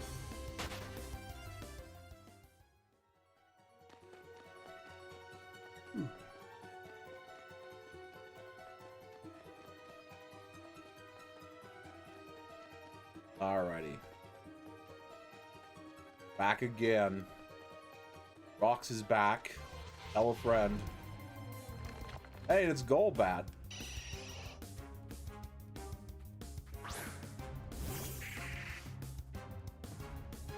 One thing I was grateful for, I think it was Generation 5. One of the things I was grateful for is, in Generation 5, they replaced Zubat with Swoobat. Like, yeah, hooray, we have a different annoying bat Pokemon to deal with. Yeah, I was a little mean to Graveler there, I will admit. He deserves it, though. His name is Graveler. He's just Gravel. But then he's gonna turn to Golem and kick my ass one day, so. Actually, I'm pretty sure regular Graveler could kick my ass. I'm not gonna throw hands with a rock-type Pokemon. Anyone who says they could beat any Pokemon in a fight is crazy. Magikarp would beat most human beings in a fight. I will put money on Magikarp beating most human beings in a fight. Oh, you would beat Graveler in a fight? Okay. I mean, you can test that theory out if you want to. Me, I'm not gonna punch. I'm not gonna punch a moving pile of rocks in the face. Hey, Graveler, we were just talking about you. All bad things. No good things. Super effective. That's true. Punching it in the face is super effective. Punching it in the face is super effective. Oh, man. We can punch Graveler in the face. What are we going to do about Golbat? Also, I don't care who you are. You're not beating Machoke in a fight. Clefairy, please have a Moonstone. 5% chance. Does she have it? Does she have it? She does not. Alright. Something I've noticed, too, is the Gravelers don't appear to have hard stones that much, either. That's a little... Zubat? I think you could take a Zubat. Well, no, hold on. They suck blood. They suck blood. They're pretty strong. Here's the thing. One of the things you have to... Yeah, he'll give you the pandemic. He'll give you the Ligma. He'll give you the COVID. One of the things that I would say is that you should consider with certain Pokemon, you should consider their real world equivalent animal and whether or not you could take that animal in a fight. Now, in theory, fighting a bat sounds pretty easy because a bat is pretty small. But a bat is also fast. It can see better than you can in the dark. And it can also bite you and give you COVID. So, I mean, could you beat Zubat? I mean, could you beat a regular bat in a fight? And if the answer to that is no or maybe, do you think you can beat Zubat? Meditite. Every time I think of Meditite's name, I think of Metabots, and I just want to sing the Metabots theme. Metabots! Go get your friends. God, that show was wild. I missed that show so much. You'd smack the shit out of Magikarp. You know, and a lot of people think they would, but here's the thing. Magikarp can learn Tackle.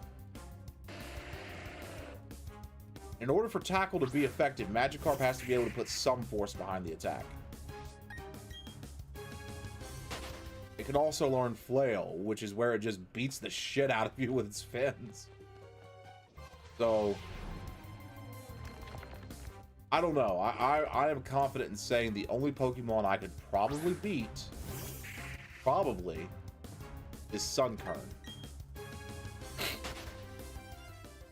And even then, I have to hedge my bet with probably. Just use the fishing rod, kick its ass with the fishing rod, just whack it with the fishing rod a few times. Yeah, man, you know, that might work. Hey, it's Golbat.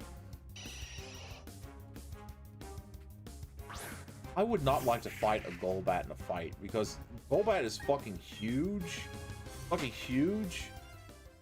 Like, its mouth, I think, is bigger than the average human torso. I'm not fighting that thing.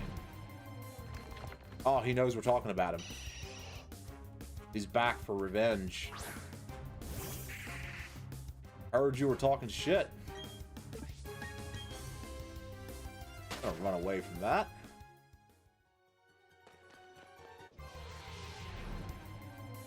Wow, that's the third Golbat in a row.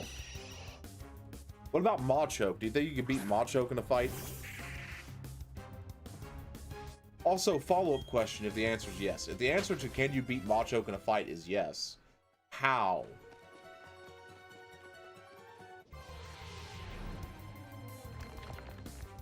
You'll pass. Yeah. That's a reasonable answer, I think. I think that is... Like, no human being is gonna throw hands with Mawchoke and like, live. Like, the only people who are able to do it are, like, human beings in the anime.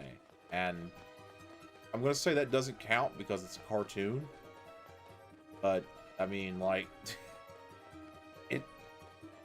If you had anime physics, if we had anime physics, then everything I'm saying goes out the window. Because Ash is strong enough to lift a Pokemon that weighs 2,000 pounds.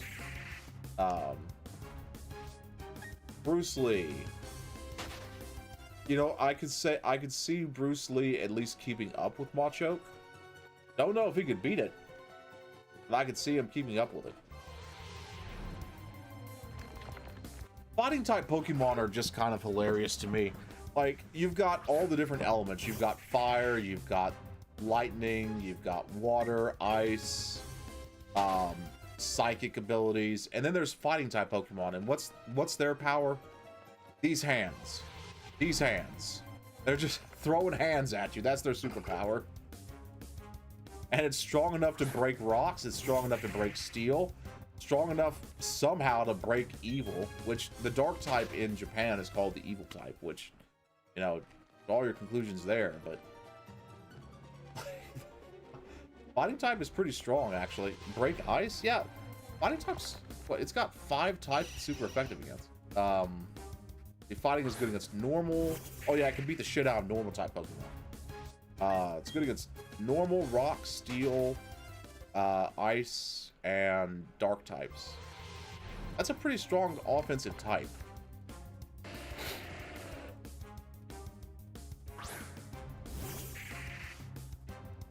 They give you, speaking of fighting type Pokemon, they give you a Mega Lucario after Gym 3, I think, in X and Y.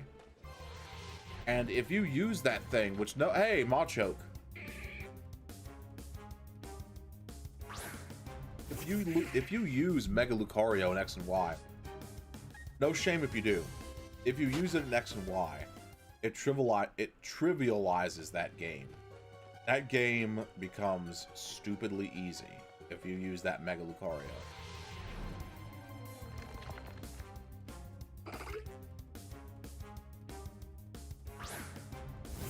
Because Lucario is already a pretty strong Pokemon. But then you have its Mega Evolution with all the bonuses that that entails to its stats. So, yeah.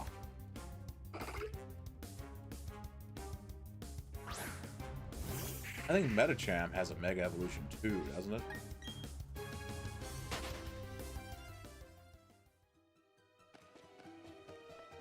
But yes, I stand by Korra. Whatever decision Korra made that led to whatever reputation the Avatar has in this new animated series, I stand by it.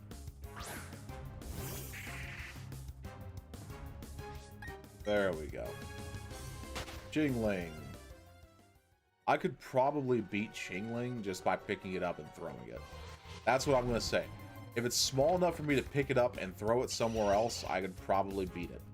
So Sun Current is a definite yes. I'll make an exception for Pokemon that can explode. So I'm pretty sure I can pick up and throw like Pineco and Electrode and... Or not Electrode, but Voltorb and Coughing. Pretty sure I can pick those guys up and throw them. But they have the ability to explode, and I'm not going to do that.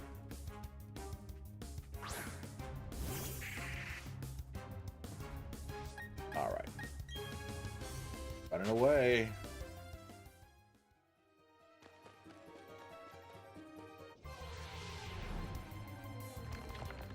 Macho.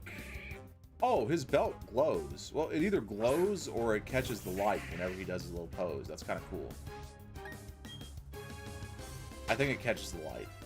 Because it was changing color there. Clefairy, okay. Is this the one? How dare I get my hopes up for that? Alrighty. I don't even have the Skitty in my party that I need.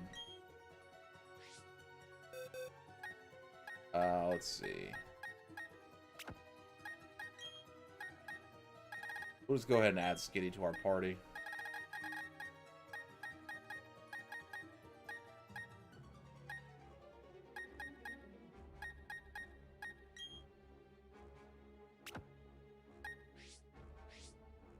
There you are.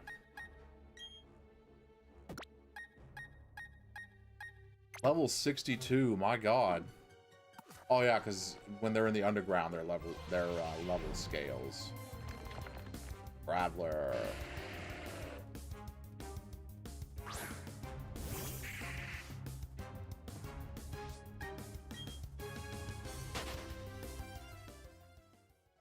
Can I use the Pokenav in here?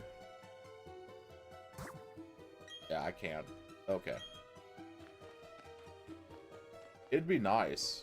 It'd be nice if I could. Fortunately, I cannot. Okay, let's see. The mountainside. Okay, bad news. This is probably the area of the mountain that has the highest chance of Clefairy appearing. Okay.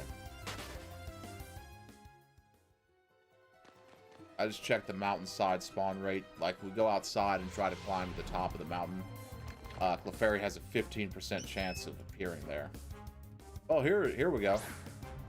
You have a Moonstone. No. Oh, damn. Okay.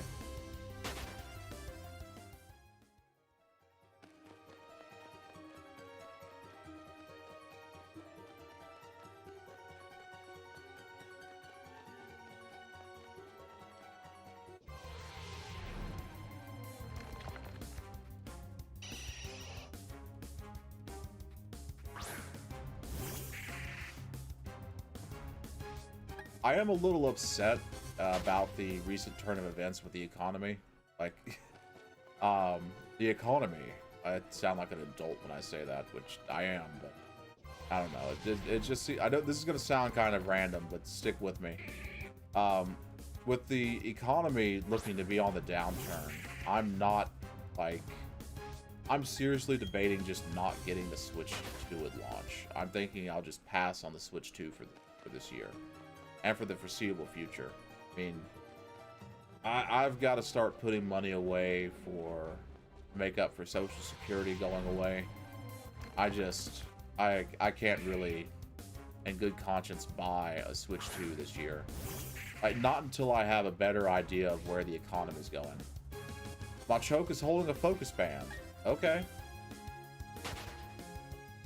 Which really sucks, because I was looking forward to buying the Switch 2, but now I'm looking at my budget, and I'm looking at my my fun money, my playing around money. I'm like, you know what? This could really go towards my retirement savings, because, you know, it's just sad times all around, gang. You know.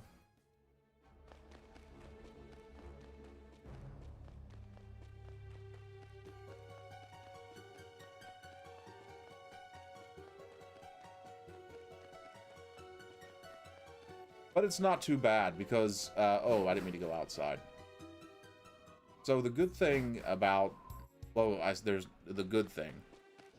One reason that you wouldn't want to go ahead and get the Switch 2, like, right off the bat, like, while you might want to wait, is because historically, you can go back and look at past console generations.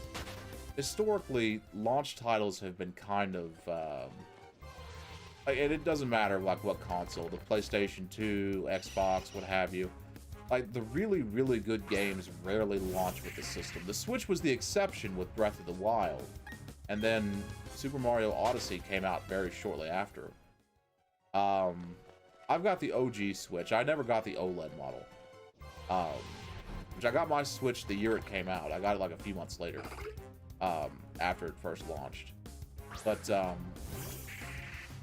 no, I'm not looking at getting the Switch 2 this year. At least not until I figure out, until the rest of the country figures out what these tariffs are going to look like, and what these changes to Social Security are going to look like. Because I need to figure out what my retirement savings is going to be. Yeah, I could mod my Switch. In fact, I've already done some few small repairs. I replaced the fan in it because the fan stopped working. It's not, you know, I like the console a lot. I'm just kind of disappointed, you know. Kind of disappointed that I won't be able to get the new one this year. Well, I don't know. I may still be able to. I've got a meeting with my financial planner tomorrow to go over my retirement savings and what he thinks the economy is going to be doing. Say it's a meeting. It's a scheduled phone call, but I mean, I'm clearing my calendar for it.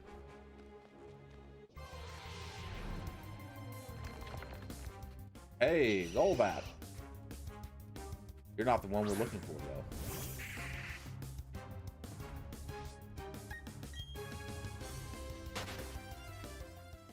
Oh, yeah, I'm not worried. Like, I'm not... Yeah, I know I'm not gonna die or anything. I know I don't need it.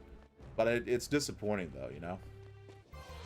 Like, I was kind of looking forward to it, and now I'm like, you know, I don't think I can afford it right now.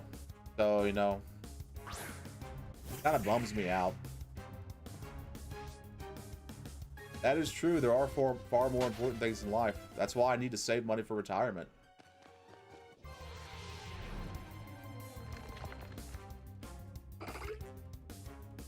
Betatites. But that doesn't mean you can't be disappointed, right?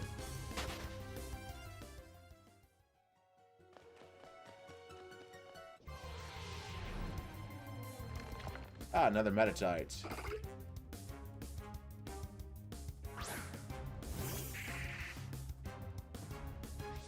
Gonna run away.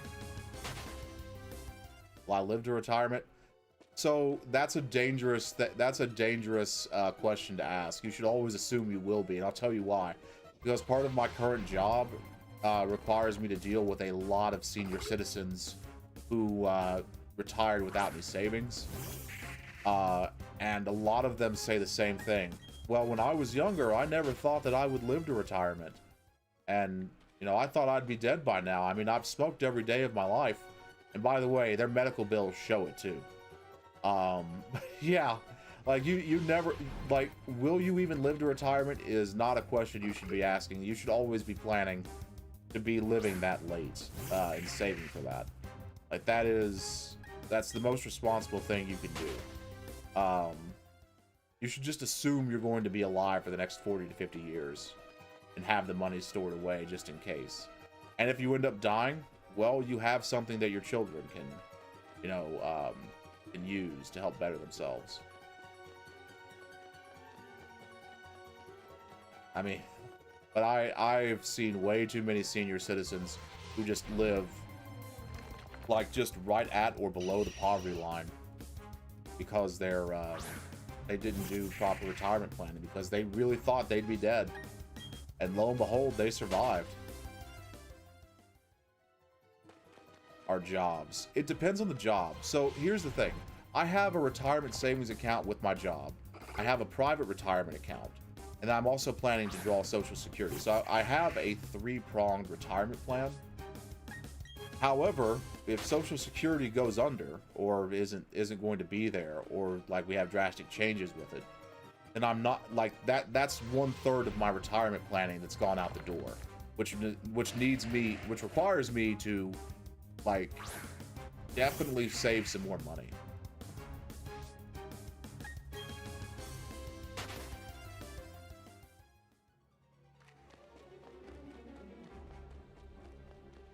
Which sucks. But yeah, some jobs don't provide a retirement plan. Some jobs don't have a 401k, or pensions are largely a thing of the past, but there are still some jobs out there that offer pensions. But a lot of jobs don't offer pensions, sorry, any kind of retirement plan. I'm 34 actually, turning 35 this year. I've been playing video games badly since the days of the Super Nintendo. Actually, my first console was an NES. Oh no, I know I'm young. But that's the thing, you gotta think about retirement now. Damn it, no Moonstone. Come on, Clefairy. You're breaking my balls here, Clefairy. But yeah, you gotta think about retirement now, because like I said, my current job has me working with senior citizens. Like, they're one of the groups I work with. So they're just, you know, it's hard to watch. And I like doing the work. I like helping them get their needs met and everything. But it's really hard to watch people struggle to make ends meet when they're like 77 years old, because they didn't have. And a lot of it isn't. A lot of it isn't that they failed to plan. So many of them, like I said, many of them say to me, well, you know, I never thought I'd live to be this old. That's true. But then a lot of them have things where, like, there was this one lady, her son basically took all of her money. He got addicted to drugs and cleaned out her bank account one night and like sold a bunch of her stuff. He stole a bunch of her stuff and sold it. And she was left, and she got evicted over this because he was living with her at the time. So like, you know, a lot of them have had their families like exploit them or take advantage of them. Some of them had, like, they came out on the rough end of a divorce. And then some of them had just had their homes like destroyed by something. We got one guy that was, he was displaced by flooding, and it just upended his entire life. His insurance company screwed him over. But yeah, a lot of my work, I will be honest with you, makes me a little paranoid about that stuff happening to me.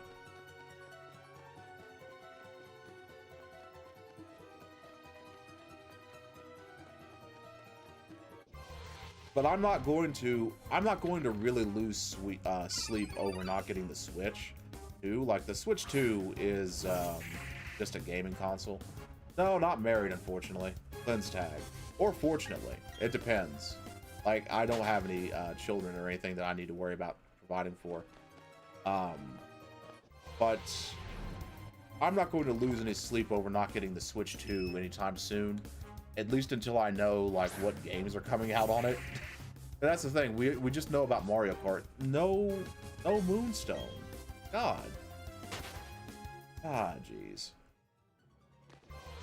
Alright. Metatite.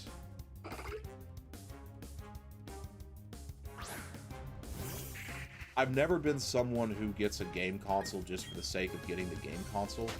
You always have to get a, like, I think the only thing that should inform your purchasing decisions for a game console are what games are on the console. And then after that, it's like, what console do your friends have? Because if all of your friends have Xbox, and, like, you want to play with them, you're going to need an Xbox. Although with crossplay, like, being more and more common, that's no longer the case. Also, as of now, my PlayStation 5 over here is an Xbox. My PC over here is an Xbox. My Nintendo Switch is effectively an Xbox. Everything is effectively an Xbox now. You did the complete opposite. You got the console that your friends didn't have, and now you can't play with them. That happens.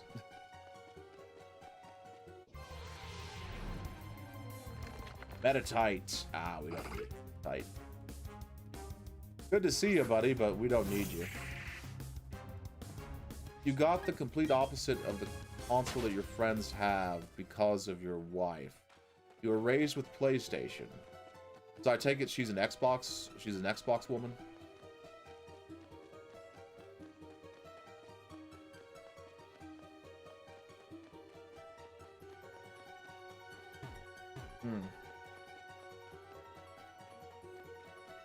I have a friend whose ex-girlfriend was an Xbox fangirl.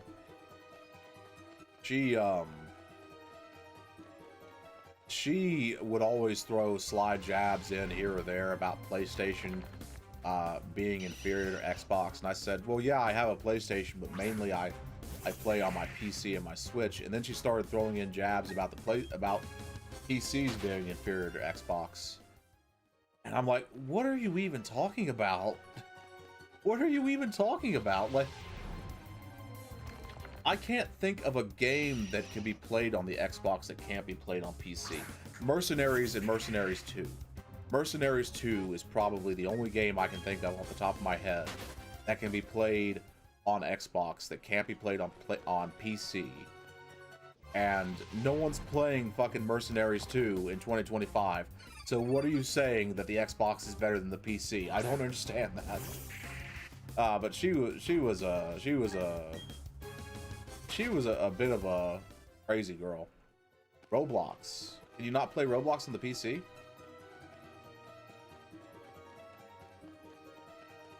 Got the Xbox Series S. Okay. Here's my confession.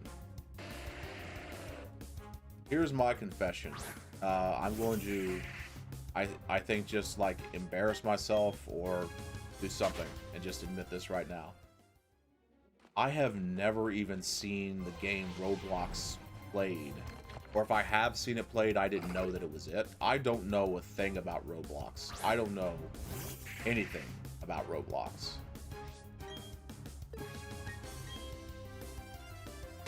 I do know this, though. I need to take a bathroom break. I'll see you guys in about 3 minutes. I'm going to pause the game, and I'll be back in 3 minutes.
All right, I'm back. All right, we're not gonna do the Grand Underground right now. You had it. You had everything from PS1 to PS4. Never PS5 though. Too expensive at that time. Yeah, the PS5 was $500 at launch, and then they released the PlayStation 5 Pro for $700, $750 if you want to get the disc expansion or the disc drive expansion, which I feel like you need the disc drive expansion if you have an expansive collection of PlayStation 4 games, because you can't play the physical games without the disc expansion. So effectively, the PlayStation 5 Pro is $700 now, which I think is outrageous, especially considering that I really can't. You have to look. You have to look for the differences in the graphics on the PlayStation Pro versus the other versus the regular PlayStation 5. I don't think it's worth the money. I don't think it's worth $500 or $200 extra dollars. Oh yeah, with the COVID price gouging and everything, yeah, that the aftermarket sale of the PS5 was outrageous. Like, it was highway robbery. Those were fucking wild times. But yeah, I don't think the PlayStation 5 Pro is worth it, to be honest with you. And what gets me is Sony came out with the numbers. They did a survey of all the customers. Whenever I play a game on the PlayStation 5, I pick performance. Most people pick performance over graphics because we don't like to see a game stuttering.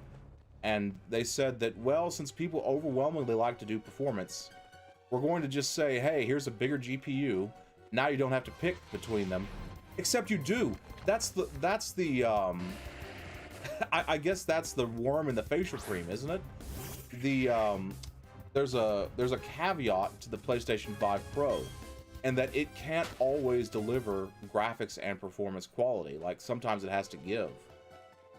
Sometimes a game will stress it, and you can't have both, which I think is hilarious. But yeah, you're right. Those PlayStation 5 aftermarket sales were outrageous, just outrageous. Scalping at a level never before seen. Well, I take it back.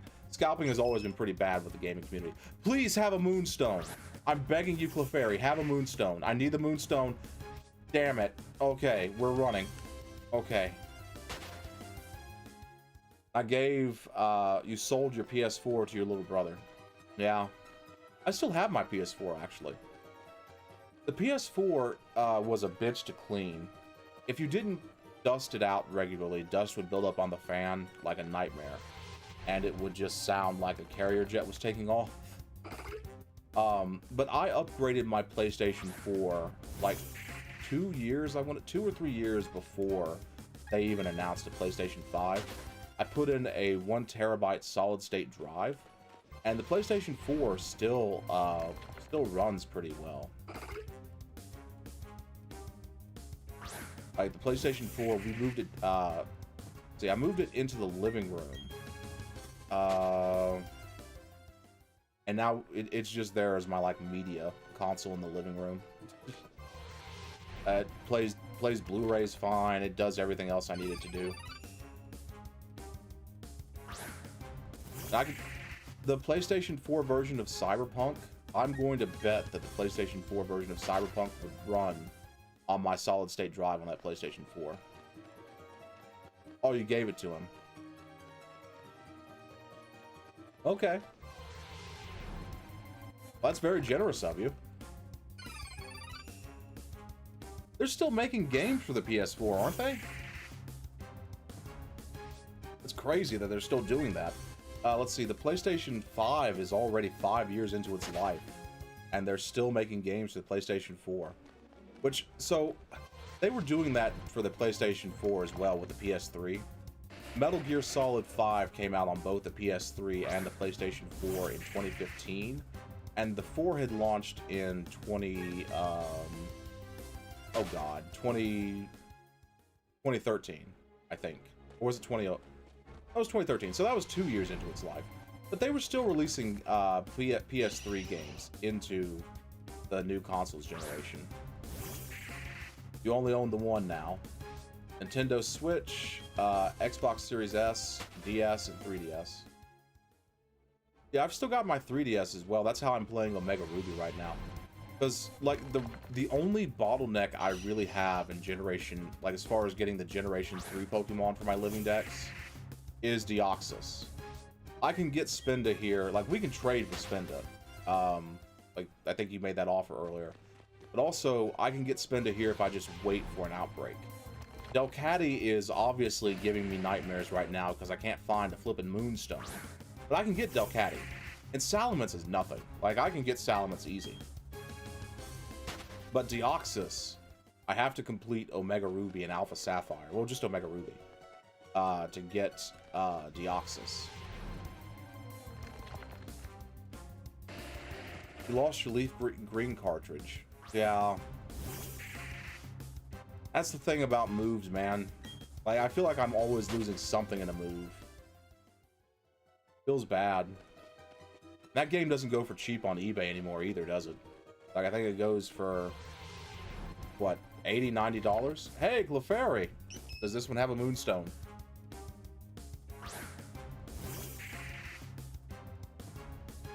Nope.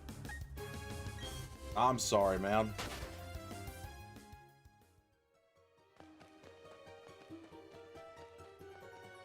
But you have memories of it, right? Like, the price is not an issue, but you do have memories of that particular game. Yeah. Yeah, I feel you.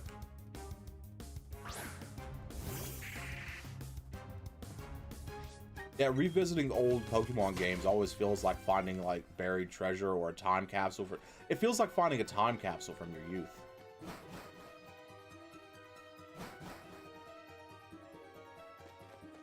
Do people even, like, make time capsules anymore?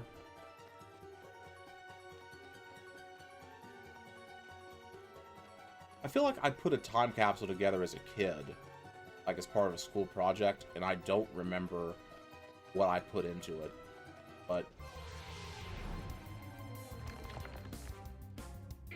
I had Ruby. Yeah, I had Ruby and Emerald. I never got Sapphire as a child.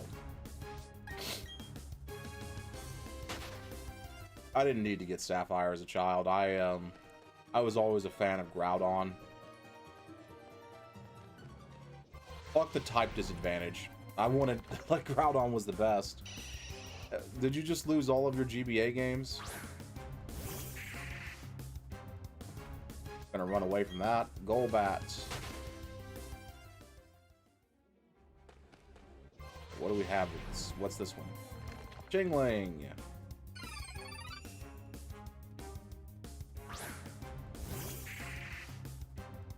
Alright, we're gonna run away from Chingling.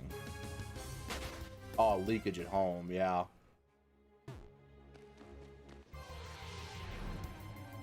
Okay. Clefairy. Every 6 months. Were you a military brat? No Moonstone. Ah, dang.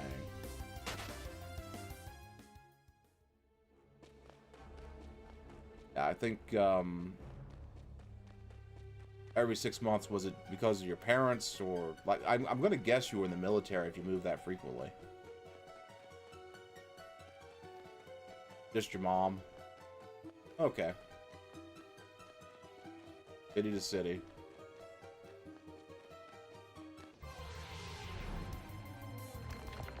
Ah, man.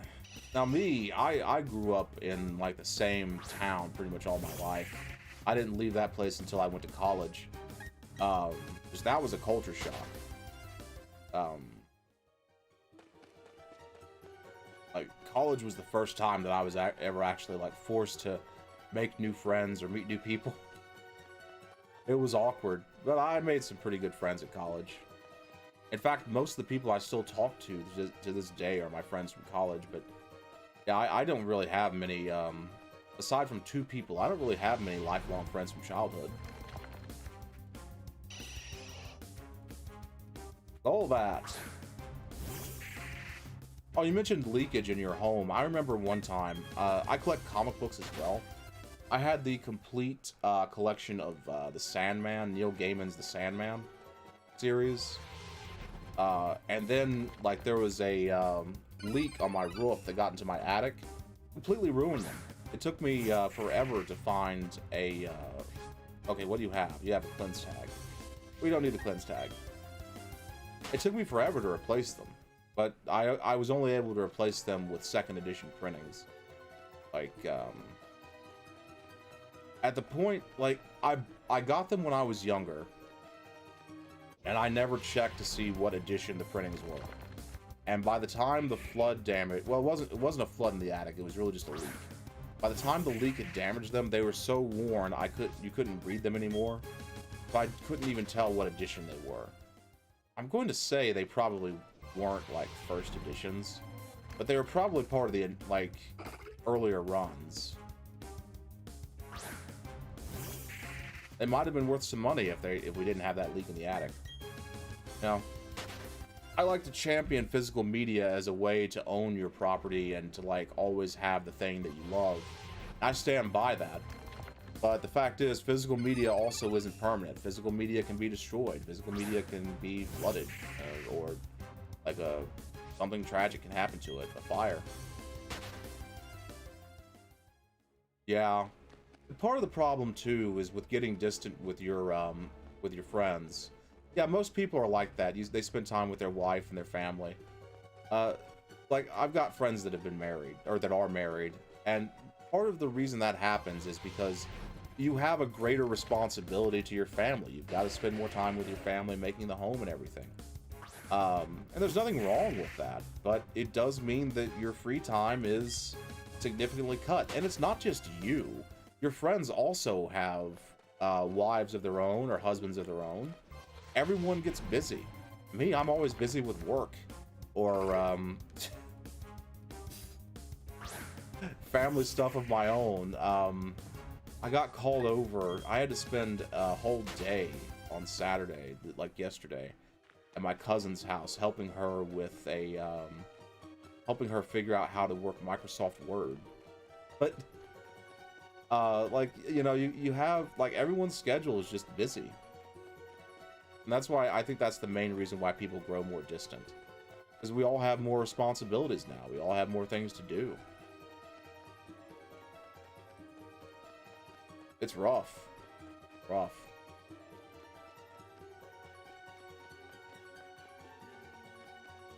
But it is what it is, you know? And it's not like that's entirely a bad thing. Like, yeah, you have more responsibilities, but you also get a lot of joy from having a family, right? From spending time with your wife. Mostly just working. Me too, honestly. God. So there was a stretch there at my job where I was leaving at like 7 p.m. at night, and it was ridiculous. I made a lot of overtime, but I go into work at 7 o'clock in the morning, every morning, and I was leaving at 7 p.m. So it's like 12-hour days. I'm like, this is ridiculous. I'm making good overtime, though. I'm making really good overtime. But then, like, eventually we got new bosses at the company I work for. They said, hey, you can't be having all this overtime, so they made my job a little bit rougher to do, but I leave at more reasonable hours now. But for a while there, it was like, yeah, my life is nothing but work, too. It's shit, man. Work sucks. Like, I'm just gonna say. I'm grateful to have my job, and yeah, I like there are aspects of my job that I really love. A lot of my job I really love. But man, oh man. Like, the free time, like, I really miss actually having time to myself. Yeah, losing that overtime did hurt with the bills.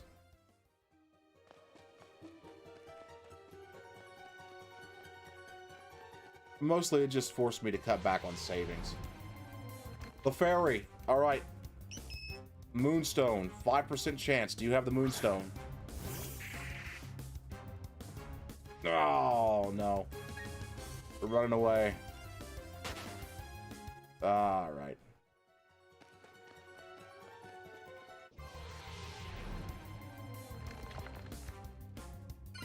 Chingling. Alright.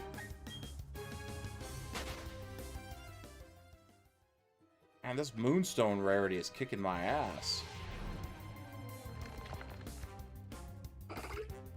I'm honestly surprised that I have not found a Moonstone yet. You can't sleep. Why can't you sleep? Is it stress or because you just don't have enough time in the day? Oh, wow. Well, geez, man. Try to roll over in bed. Have a good night. Ah, no Moonstone.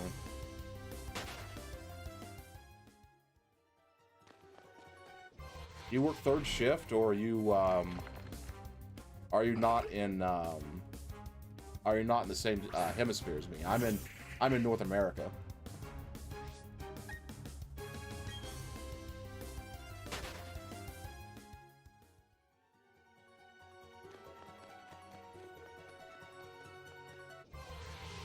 Man. Europe. Ah, Holland. Okay, that makes a lot of sense. Work with children. Yeah.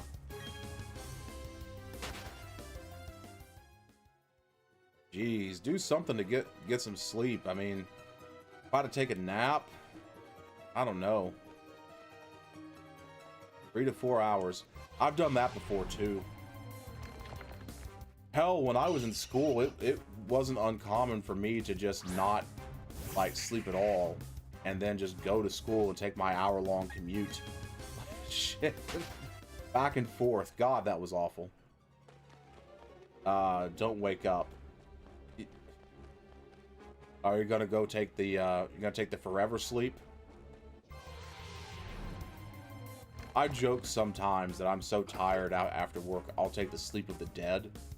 Like just like that really deep, not be disturbed sleep where I'm not gonna move for anything. Like just like a log. The most restful night's sleep ever.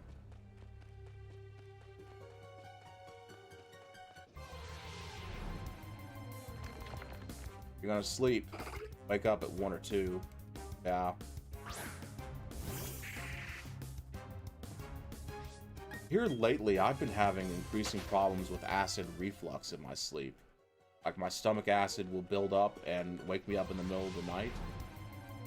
My doctor prescribed me some medicine for it, but like that's been keeping me from getting a restful night's sleep. I've got to change my diet.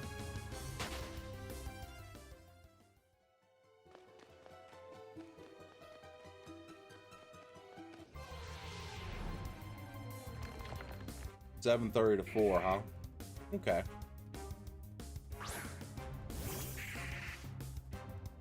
Those aren't bad hours.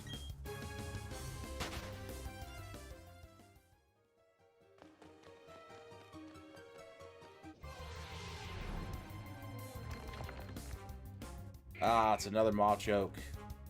He's flexing on us. Oh, if you say so, man.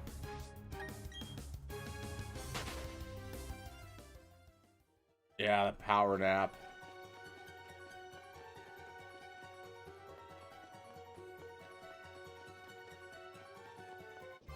Power nap. I usually go straight to bed after my streams, so that's probably what I'll be doing after I get done here. Assuming I get done, assuming I find the damn Moonstone. Where's that damn Moonstone? Said Shadow the Hedgehog. Oh, man. Traveler. God, I need the Moonstone so bad. Right now, it's only 8:30 at night. It's 8:33 at night right here. Yeah. 2000 hours. 2033.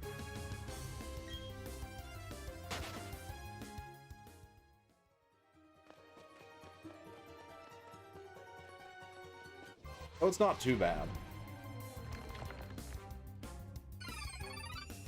I usually have to be at work at 7 o'clock in the morning, so I get up about 5:30, 6, do my morning routine, then head to work. Office doesn't open. I get there an hour before the office opens, and then I open the office at 8. I'm usually there till, if everything goes right, I'm there until 5, but sometimes stuff happens where you have to stay over, but it doesn't happen as frequently now, which is nice. I appreciate being able to go home at a reasonable time. Okay, LaFerry. What do we have? Moonstone or not? No Moonstone. Ah, fantastic. Fantastic.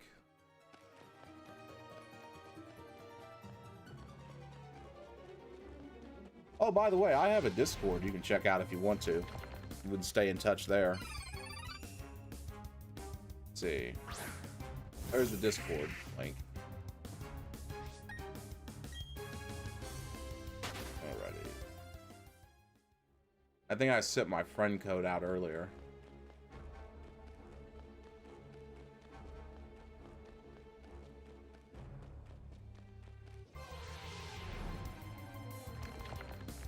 I'll choke.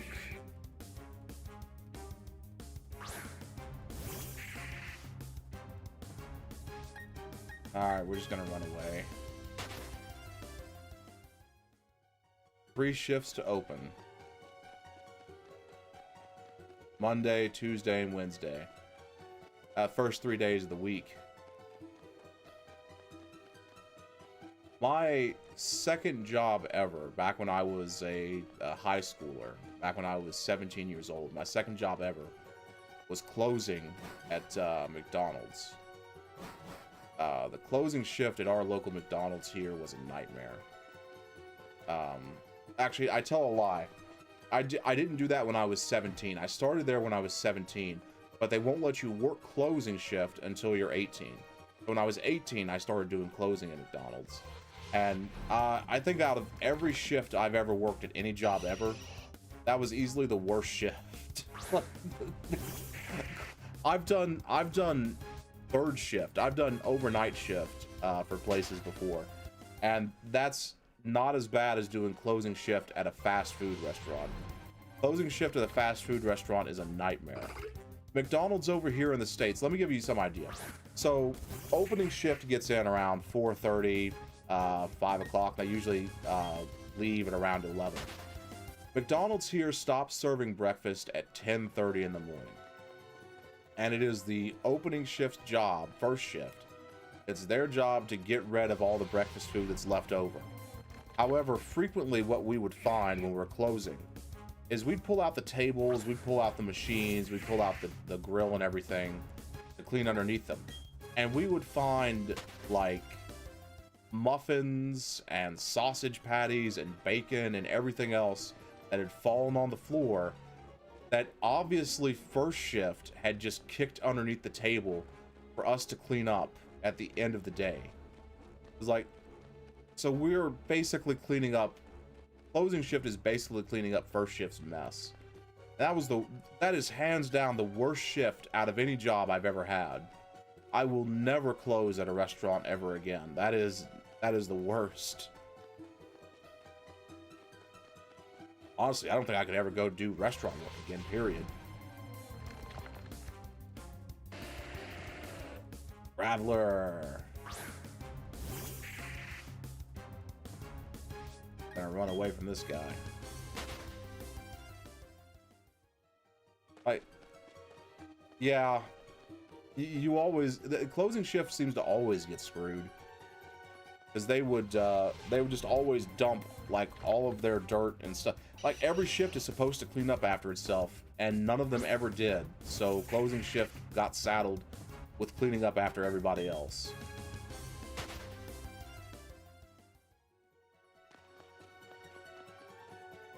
And closing shift, they put you on the schedule as close. You left it close, and close didn't mean like when the restaurant closed.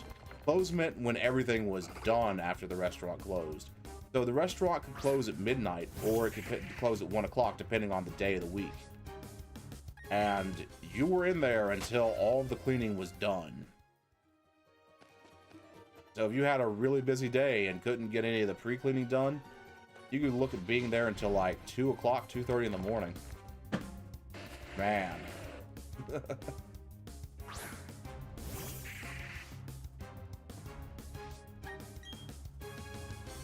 Restaurant work. And of course, here in America, restaurant jobs aren't required. They're one of the jobs that aren't required to give you sick days, or they're not required to give you retirement either. So, like, it's just like you basically get no benefits. It wasn't until 2009 when Barack Obama and the Affordable Care Act for thing. 2010 is when it went into effect.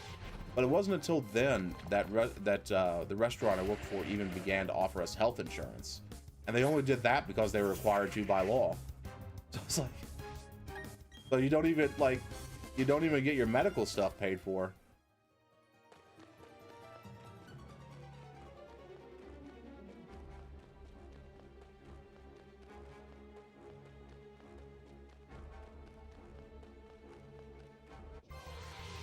That was 15 years ago. Man, time flies. Traveler. We're running the fuck away from this guy.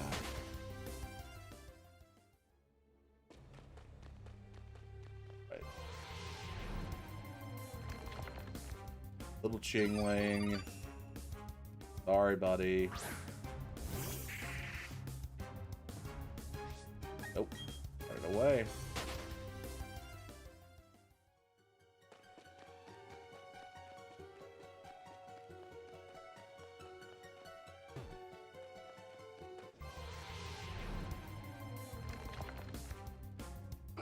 I do wish I could hunt for Lunatone. I don't have... Lunatone isn't available on Diamond and Pearl. Or not Diamond and Pearl, but Diamond. You have to have Pearl to get Lunatone.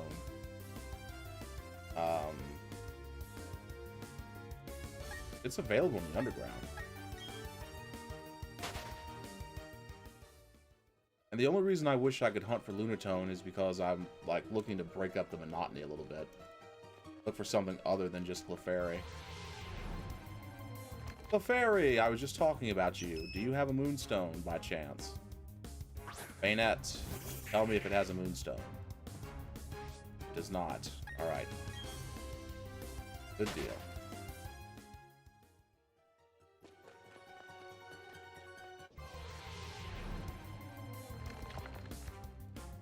Dingling.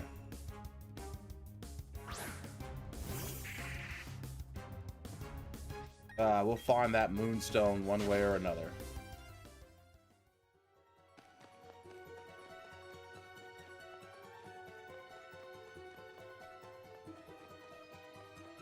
This is the only way to get Delcatty, by the way. Like, the only way you can get Delcatty is to evolve a Skitty. So, settle in. I can't complete my living dex without Delcatty.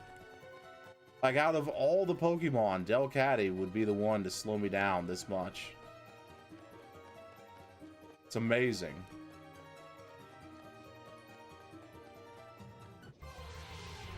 What do we have? Metatite.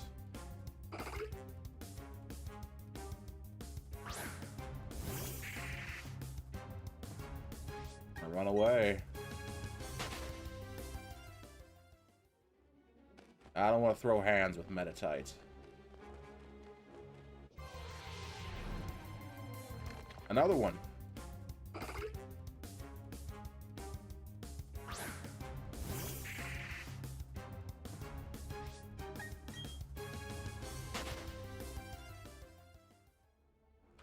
I'll just take a nap, man. Have a good night. Pleasant dreams. Get you a nap.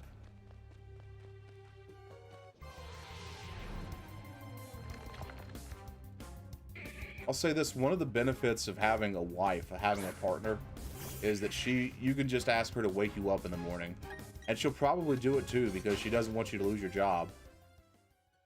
Me, on the other hand, I've got to pray that my alarm clock will wake me up in the morning. Here now, I think I've got the rhythm down for it. Jeez. But yeah, man, go take a nap. Go get some rest. You got to go to work in like 4 hours. Oh, your wife's not there right now? All right.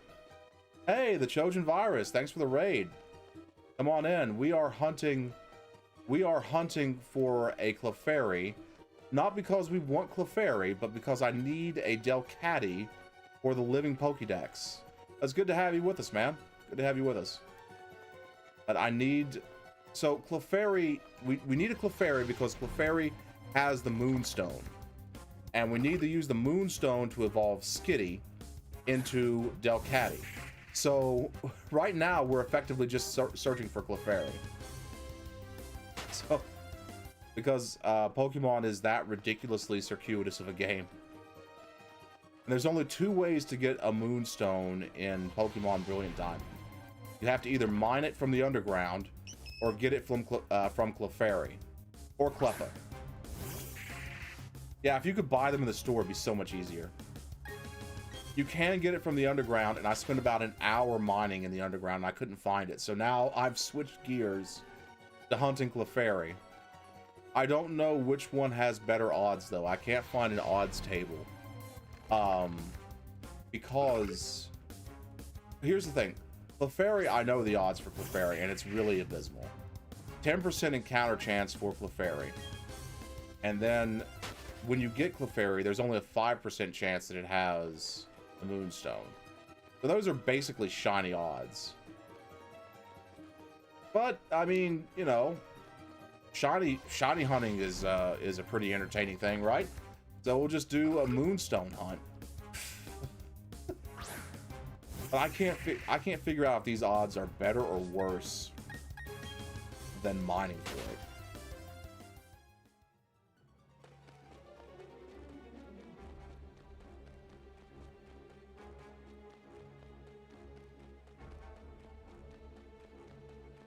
Let's see.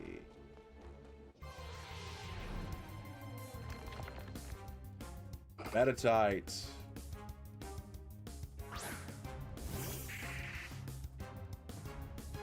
Trojan, do you think you could beat any Pokemon in a one-on-one fist fight?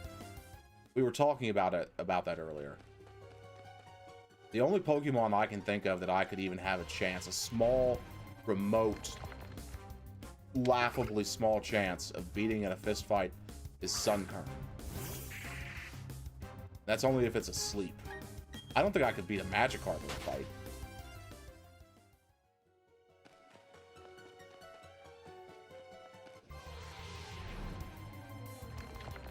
The Metatite.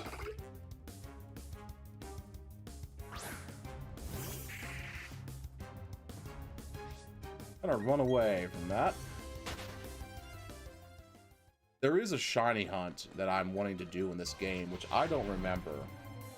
Ditto has no arms, but Ditto simultaneously has no arms and it has all of the arms. Like, Ditto... I don't know, man. Well, Ditto would turn into you, wouldn't it? So then I guess the question is, can you beat yourself in a fight? Or Ditto could, in theory, turn into any other Pokemon, in which case, like, good luck fighting Moltres.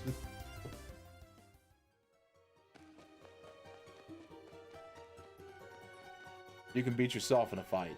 Okay.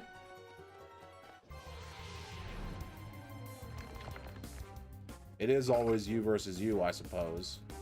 In a philosophical sense, that is true. You always have to be better than the past version of yourself, so... I guess it's just like in Kenpachi in Bleach, where he fought that clone of himself off panel. Just have to get better than yourself. Also, Ditto won't have as much Pokemon power to use your moves as you do. It only has 5 Pokemon power per move.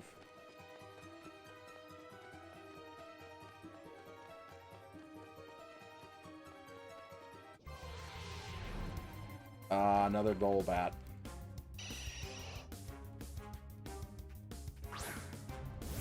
I don't know, man. I'm beginning to think mining might be the better option. I keep changing, I feel like it's not good, I feel like it's not good for my luck to keep changing tactics. Went down there on accident. Luck doesn't work that way, but I feel like I'm resetting my luck every time I try a different approach to, approach to finding this moonstone. Oh! Nah, it's just Chingling. But this Chingling has good IVs.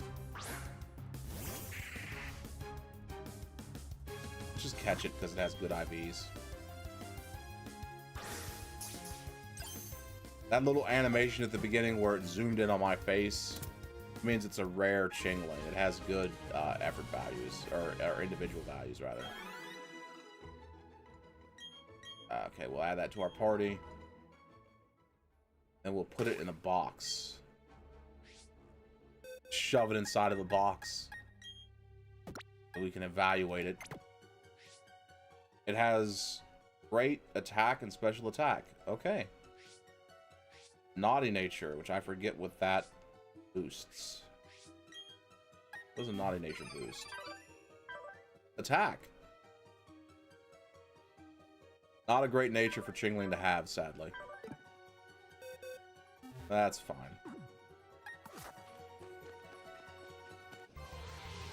Alright, we need to find Clefairies.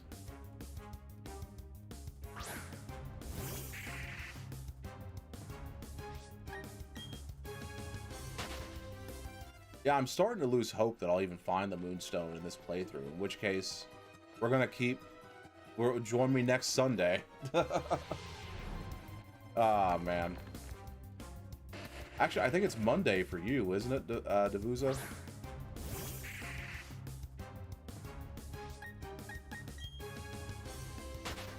Alright.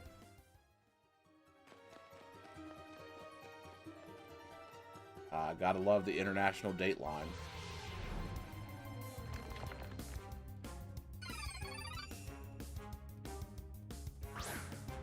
No, I stream 4 days a week. I stream on Fridays, Saturdays, Sundays, and Mondays, but I only do Pokemon on Sundays.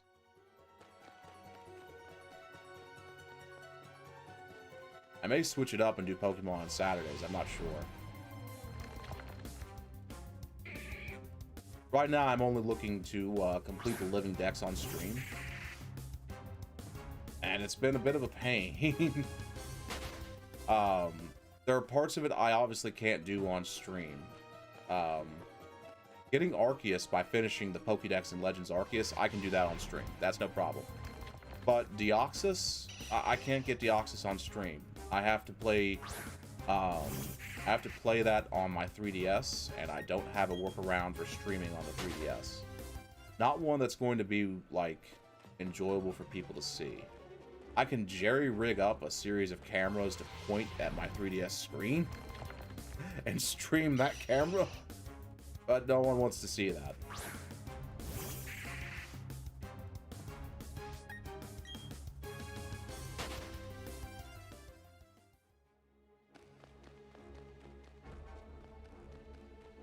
Come on. You would. Okay, well, we have one vote for it. Now I have to go to storage and get my cameras out, I guess.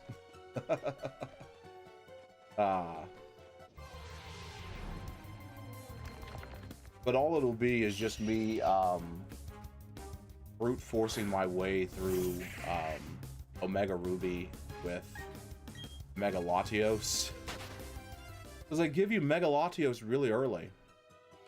They give you Mega Latios really early in that game.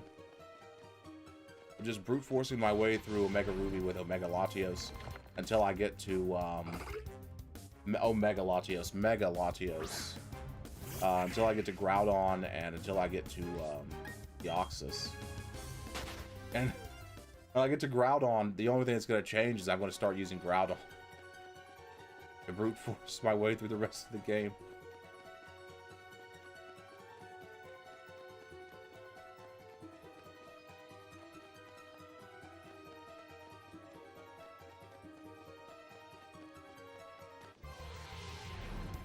Alright, Clefairy. Do we have a stone from you? It was in the original Ruby, but you had to get it with an event, and they didn't have the event in the original Ruby. But yeah, the data for it was there, but you could only get it with an event. The data for it was there in the game.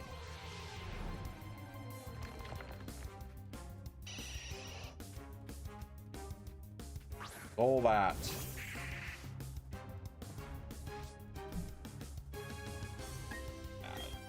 All that's about to drive me batty.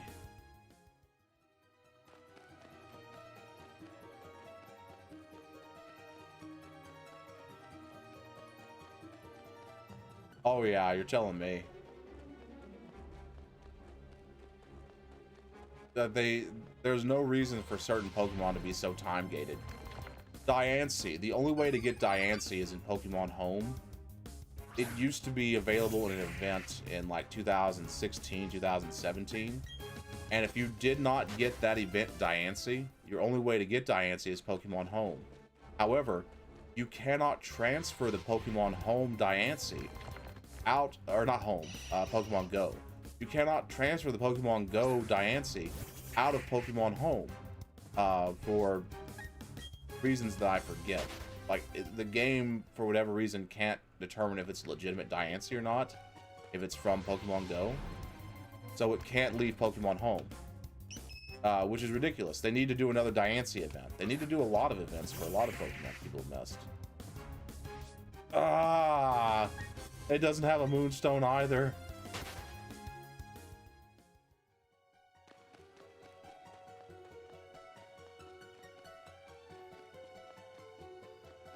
That's actually causing me physical pain. Disappointment has caused me physical pain. But yeah, we're working on that Moonstone, gang.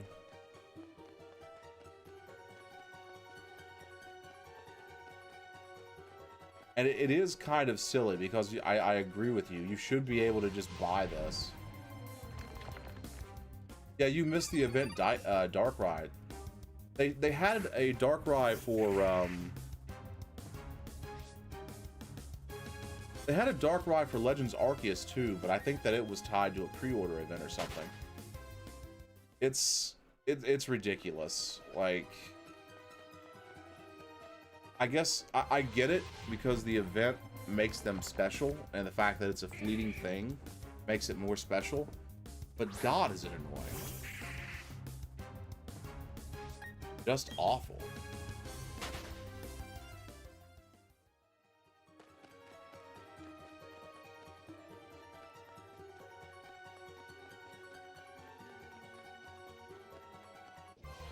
Alright.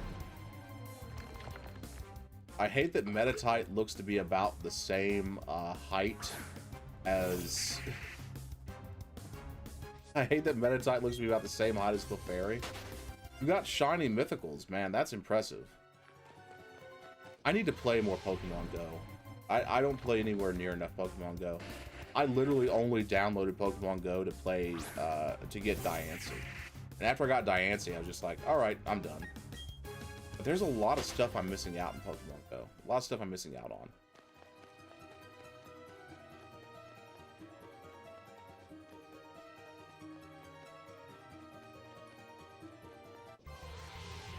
Okay, Golbat.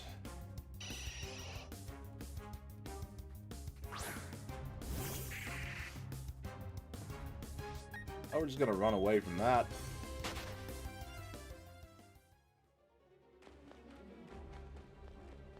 These paid researches, you can't get them anymore. I assume paid is in you paid money for them. But they know how to make money with that app, don't they? That was my chance to get these shinies. Yeah, I feel you, man. I feel you. No Moonstone on that Clefairy. There is an egg at the daycare center right now. Spiritomb egg. Oh, hey, Demon Soda, thanks for the follow. Let's run away.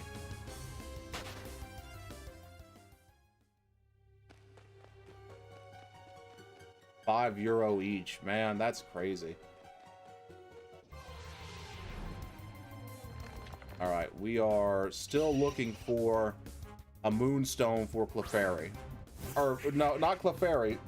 Damn it. No, we have Clefable. We're looking for a moonstone for Delcatty. Yeah, so we got a Spiritomb egg at the daycare center. If you still want a Spiritomb, then whenever we get together off stream to trade, I'll give it to you. Oh, please have the moonstone. Please have the moonstone. Clefairy, I only want one thing. I only want one thing. No. There is a Pokemon in this that I want to shiny hunt. How do I shut this off? There we go. I want to shiny hunt Giratina. I can't remember if I caught Giratina on this or not. A lot of the legendaries I have in my box are Pokemon that I transferred over from Pokemon Bank. So I can't remember if I actually got Giratina in this game or not.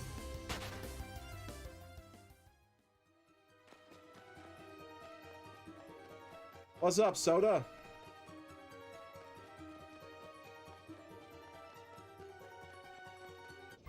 Hope you're doing well this evening. You come to watch me descend into madness as I search for a rock that's apparently more rare than a shiny Pokemon?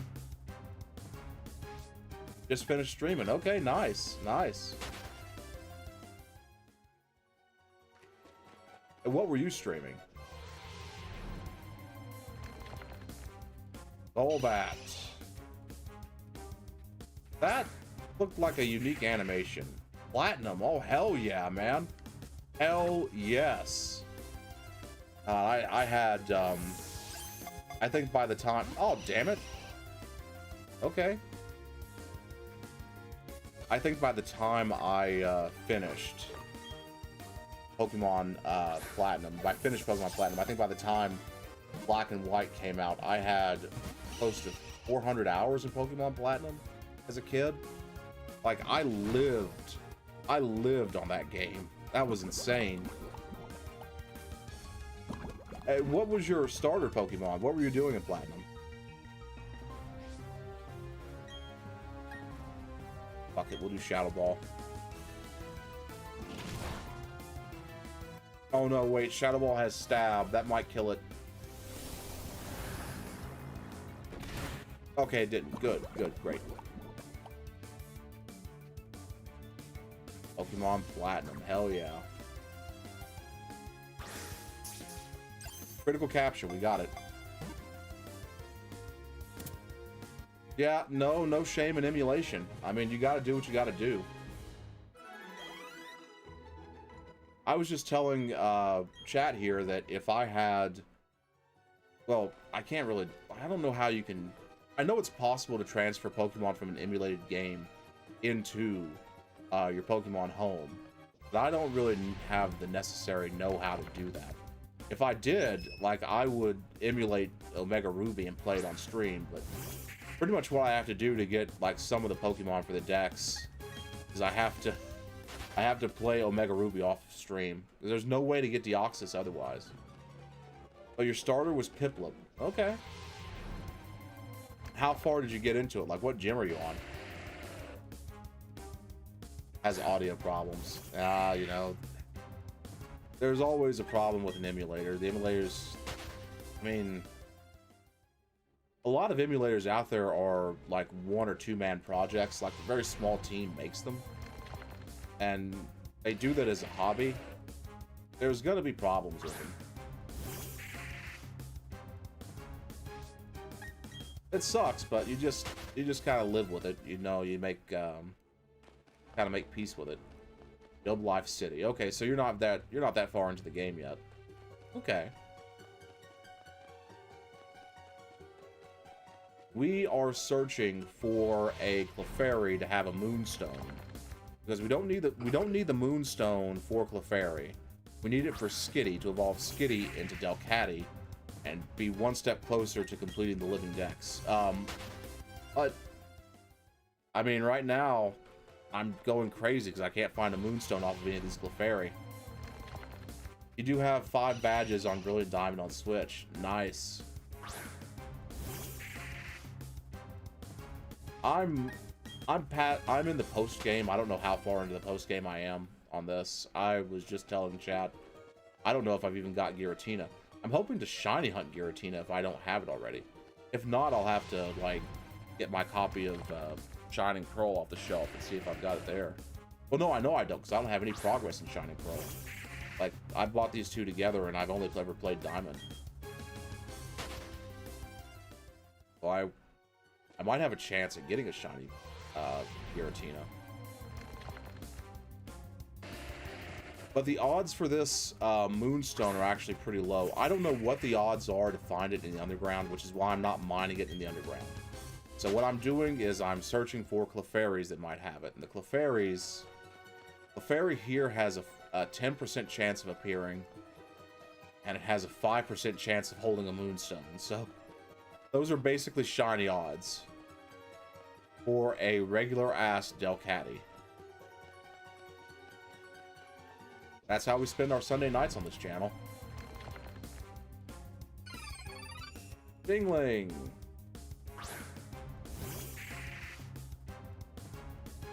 Oh wait, hold on.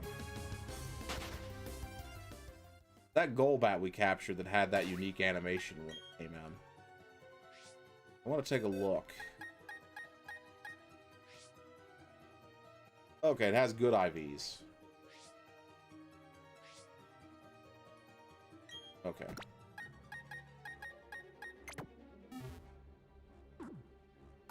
The 5th gem in Brilliant Diamond. Is that Fantana? Is that the Ghost Gem? Or is that Crasher Wake? I can't remember.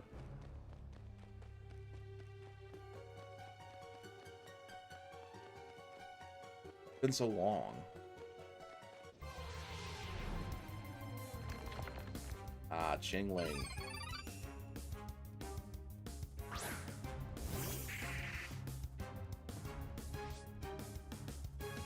Well, we don't need you, buddy. Sorry.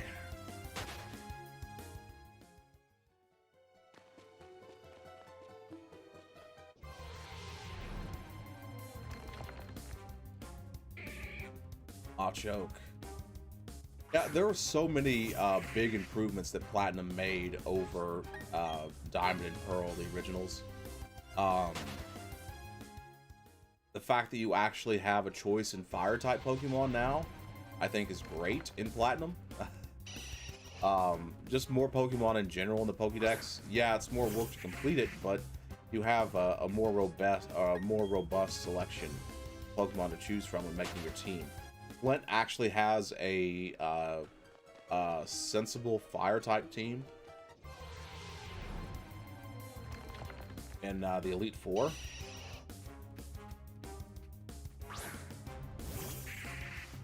And I really like the fact that you get that little house at the end of the game. What is it? The come on, it's not a chateau. It's at the resort area. The player gets a house. I forget what it's called, but I always thought that house was kind of cool.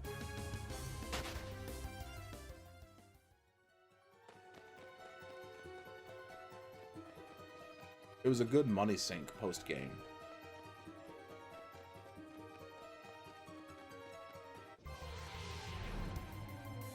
I'll choke.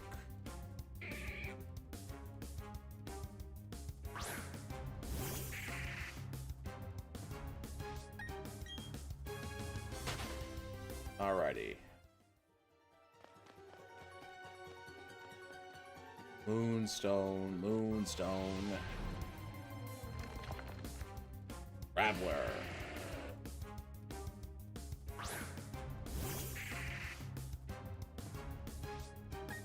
Right.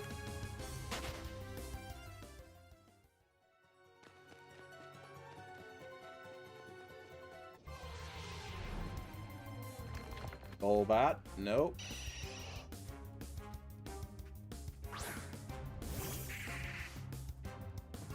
It's always nice to see Clefairy until I frisk it and it doesn't have anything, and then we get disappointed.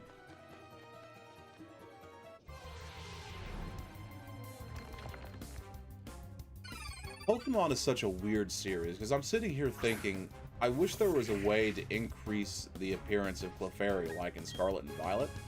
And it reminds me that Scarlet and Violet have a lot of huge quality of life improvements. They give you candies just left and right for leveling, which they started the XP candies in Sword and Shield, but now I feel like you get them just way faster in Scarlet and Violet once you get to the post game. But they give you the sandwiches, which lets you influence the frequency that certain types of Pokemon appear in the field. And man, what a game changer that is. But here's where it gets weird. Like, a lot of the quality of life improvements in Scarlet and Violet that I would trade to have in other games, I feel like come at the expense of quality of life improvements that other games have. Like Diamond and Pearl had probably some of the best internet functionality in the series. Then there was what else?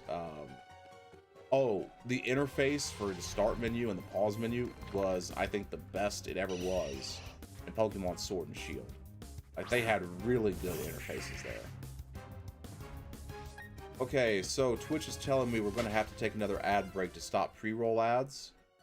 Tell you what, I'm going to go ahead and do that, stretch my legs. I will see you guys in 3 minutes.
Alright, we're back. We're back with more Pokemon, Brilliant Diamond, and the Moonstone Hunt. Moonstone! Oh man, I'm gonna go crazy looking for this rock. It may have been better to just Google the odds of... Hold on. Best way, Googling it. Why didn't I do this before, you may ask? Because I'm stupid. No. Best way to find the Moonstone in Brilliant Diamond.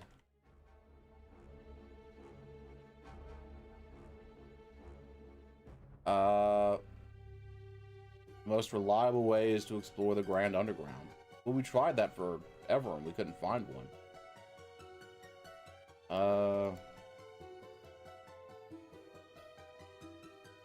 Let's see.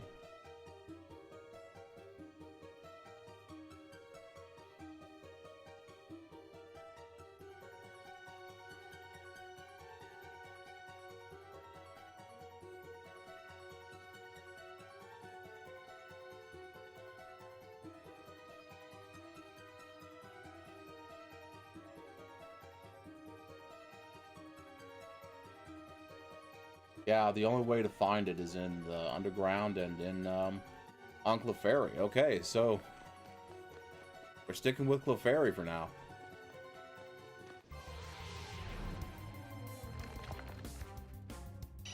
There is a forbidden technique I have.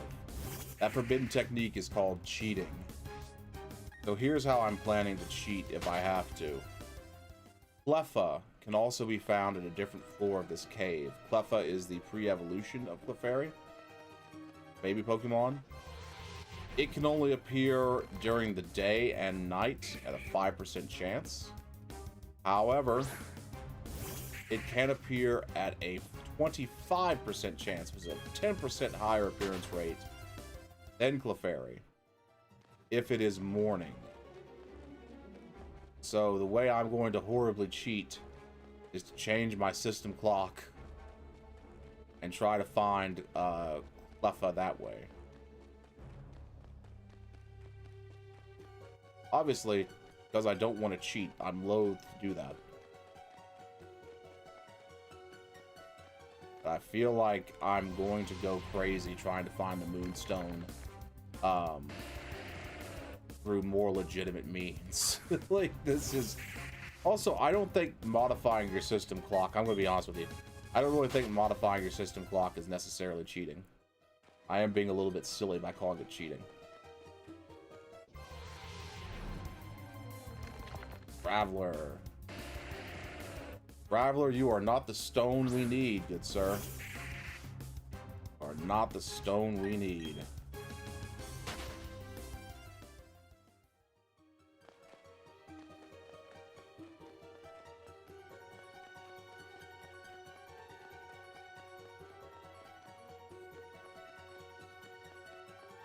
I did not lay that brick. Ah, speaking of brick, that's the brick house. Machoke.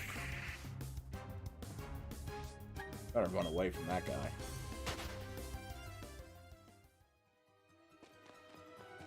Machoke is big and strong. He scares me a little bit, not gonna lie.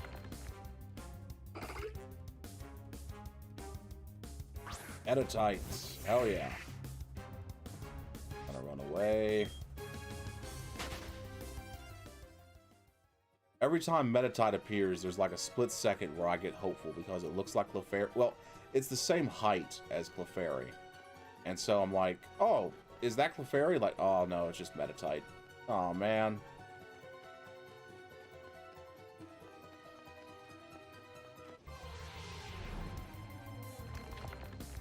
Okay.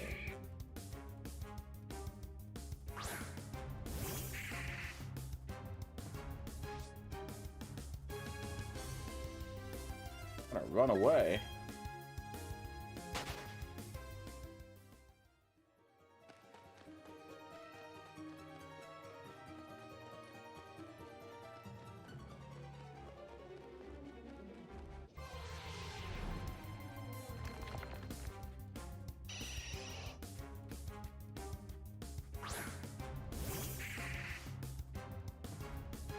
Okay.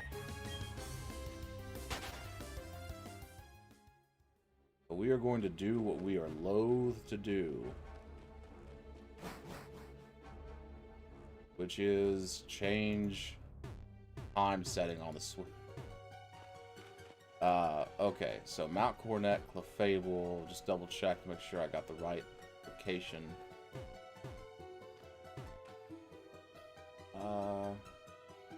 Oh shit, we're in the darkness, or we're in the fog. Okay, there we go. Make sure I got the right location for Cleffa.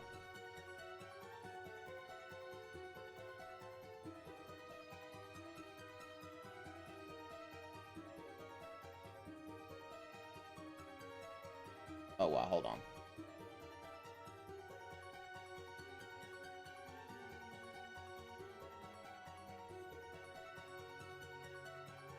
Oh wait, Cleffa isn't available in Brilliant Diamond and Shining Pearl. I was confusing the...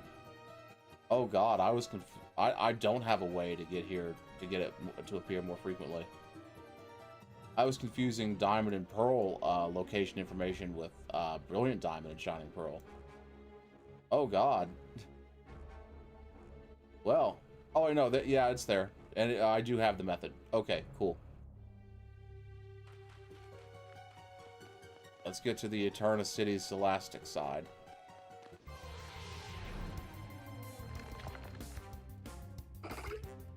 Metatite.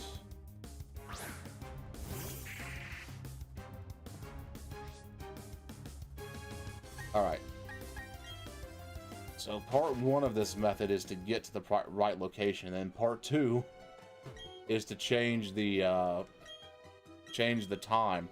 So morning in Brilliant Diamond Shining Pearl counts as any time between 4 a.m. and 10 a.m. So I'm gonna back out of here and change my Switch's settings. And let's see, just in case I have sensitive information, I'm gonna go ahead and switch to this view. That way I don't end up accidentally doxing myself.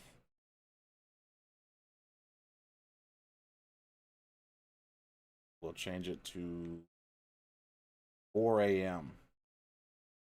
on the Switch. Alright. Now we're back to where we need to be.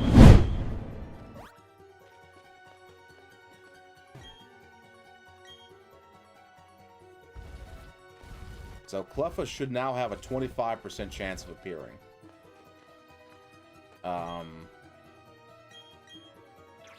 That item up there better not be fucking moon. If that's a moonstone, I'm gonna go crazy. Please don't be a moonstone. Rock polish. Hey, there we go.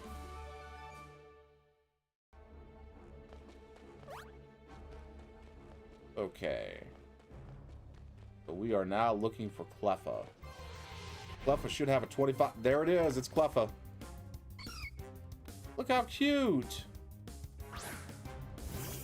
There we go. It doesn't have a moonstone, so we're gonna run away. But they should. This is the highest encounter rate for Cleffa in the game.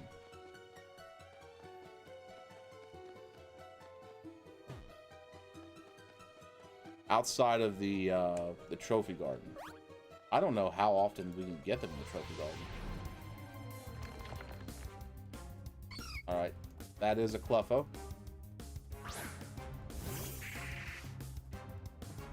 No moonstone.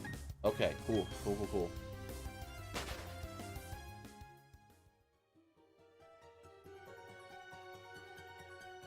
They have very low appearance rates in the trophy garden. So we're not even gonna worry about finding one in the trophy garden. They are all over the place now. What the fuck? Yeah. This was the right play. There it is. We found the moonstone. We have the moonstone. Holy shit. Yes. Oh my god. It only took like 2 hours. Okay, Dusk Ball. Get this thing in our party. Critical capture. Yes. Okay. Hallelujah, chat. We got We got the Moonstone. Okay. We don't need a nickname for Cleffa. Add it to our party. Cleffa, I'm sorry. You don't know this, but we don't actually need you. I'm gonna take that Moonstone. Thanks, buddy. Now, where the hell is it? Okay. There it is. Okay. Skitty. Skitty's evolving. Okay.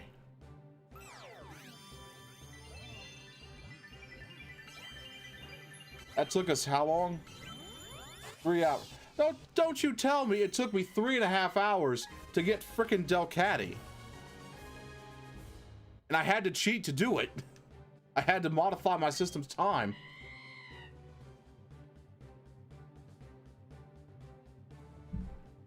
It's highly popular among trainers for its sublime fur. It does not keep a nest. All right. Fantastic. We have Delcatty. 1 second. I threw up a little bit. No. No. All right. We've got Delcatty now. That's amazing. That's fantastic. Next, we need to evolve Shelgon into Salamence. Hold on. No. There we go. So where's Shelgon at? Where's Shelgon Cooper? God. I have to confess something. I don't know if it counts as a confession or not, but I'm just gonna say it. I don't really like The Big Bang Theory. I don't think it's funny. Where do we find you at? The ground underground. Okay. So you count as being from this Dex. Kyogre, Lugia. Let's see.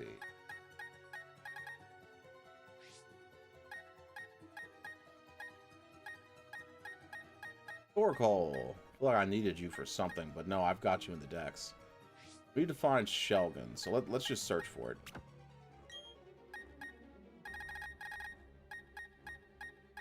I am pretty sure that what's its name? I'm pretty sure that this line of Pokemon, Shelgon, Bagon, Salamence, I'm pretty sure they can't be found in Brilliant Diamond. They can only be found in Shining Pearl. Here we go. We got Shelgon. Check your summary. What game did I get you? Did I pull you out of my bank? I think I got this one from a distant land, so that must be from bank. All right. Now, just need to evolve it. So the question becomes, what's the best way to get rare candies in this game? And hold on, what level does Salamence evolve from Shelgon? Hold on. I think it's 55. 50, okay. It doesn't need to be leveled up much, so we just need to find a quick way to get rare candy in Brilliant Diamond. It's the best way to get rare candy in Brilliant Diamond.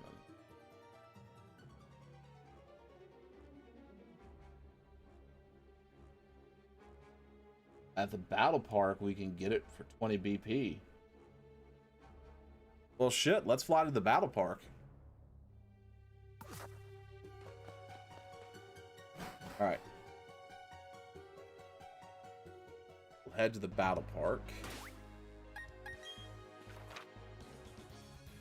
No Point City. Rival area. Wide area. That's the Battle Park right there. Alright, fly. Alright. We are one Pokemon closer to completing our Dex.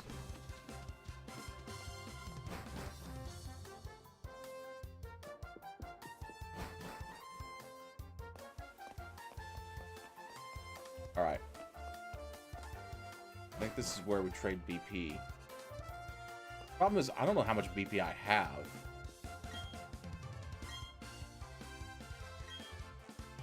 Oh, we don't have a lot of BP. Okay.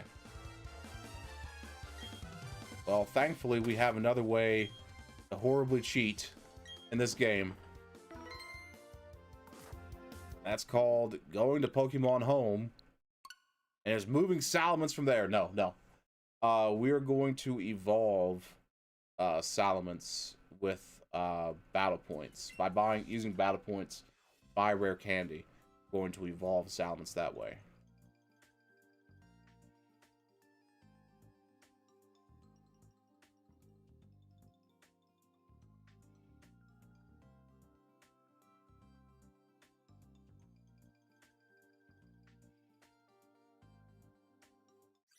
All right.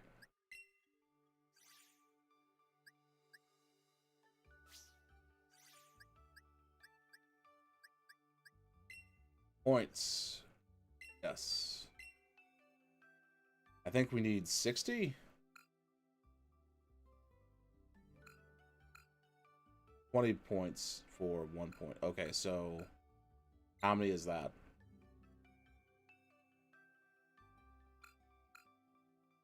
Oh, that's okay. Hold on. Okay. Let's just put 100 in there. There we go.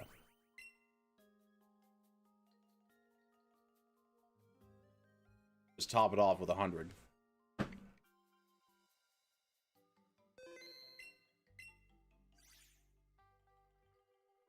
Okay.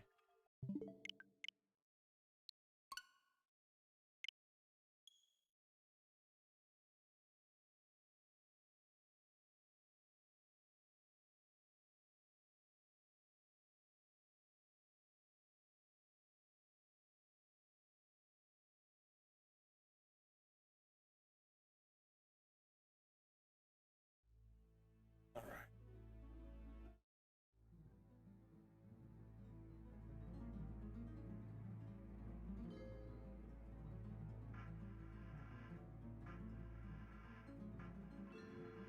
Let's see if we can.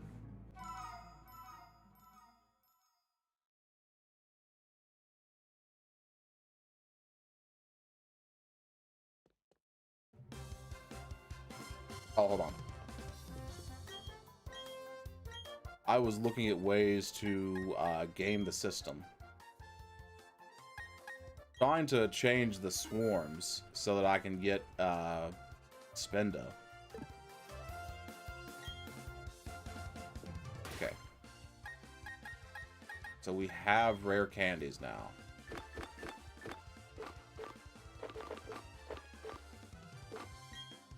We will give these a Shelgon. I didn't mean to just give it 2. I want to give it all 3.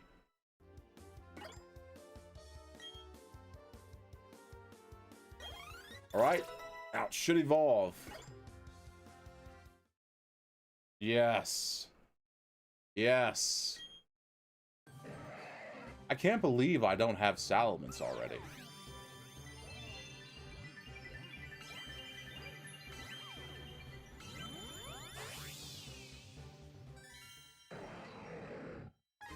Shelgon evolved into Salamence. As a result of its long-held dream of flying, its cellular structure changed and wings grew out. It doesn't need to learn fly. Okay. So now, let's check our decks. Once again, our only real bottleneck appears to be in Gen 3. But as of now, we have gotten Delcatty. Delcatty took way longer than it should have, but we got it. Thanks to that Moonstone. We've got Salamence. The only one that's left, the only real problem is Spenda. So the issue with Spenda is we need to reset until we get a Spenda Swarm. When we get a Spenda Swarm, we'll be able to catch Spenda and just put it in a box and throw it in home. And once Spinda goes into home, it can't come out of home because it's trapped in there. It's the it's whatever algorithm or like whatever complex math is used to determine its random spots. Spinda can't really be found, like, or can't really be withdrawn from home. So what's its habitat? Yeah, its habitat's unknown. It appears in swarms. Let's see here. The Spinda's really the last Gen 3 Pokemon. For it, we got Salamence, Delcatty. Spinda's really the holdout, and Deoxys, which, again, I'll have to get Deoxys off stream. Sorry about that. I gotta get it from the Omega Ruby game. Let's see. Then Gen 4. I think the only one I don't have in Gen 4 is Arceus. Yeah. Yeah, it's Arceus. Okay. So, here's a fun game, chat.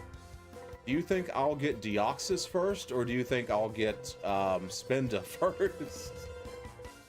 I'm kind of leaning on Deoxys first, because I started Omega Ruby on Monday of last week, and I'm already at Winona.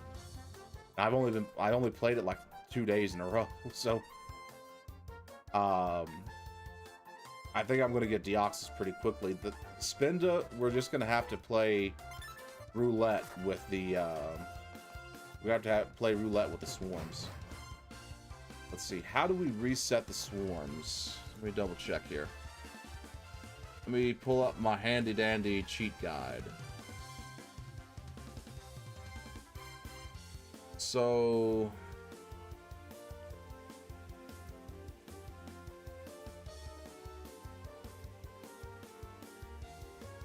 okay.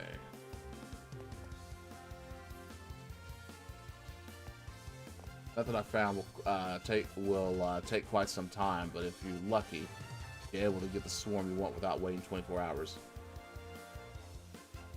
Okay, so right after 12:55 a.m. on the Switch, change the time zone.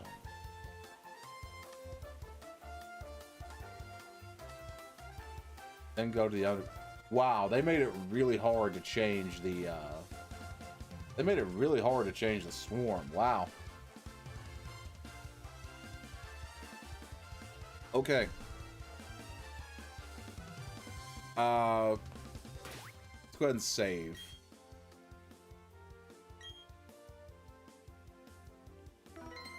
Okay. So I guess we're just gonna have to. I'm either gonna have to do some reading up on that and figure out how to reset the swarm manually, or I'm just gonna have to wait. Just wait until I get a Spinda swarm. We'll figure out how to reset it manually for the next stream. That's what we'll do. We'll reset it manually for the next stream. Let's take a look at our Pokedex.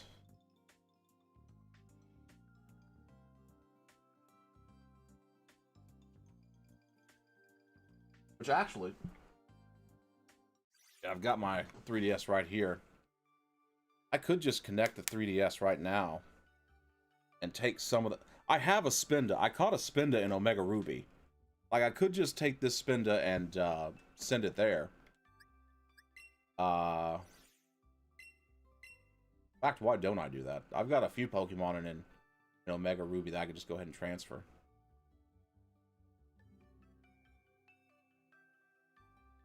Okay. Let's see.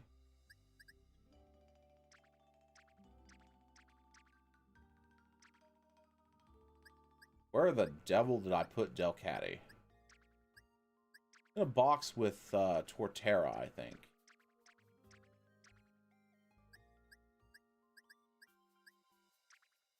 I didn't already move it to Pokemon Home, did I? Chat, you were watching. What did I do? What did I do with Delcatty?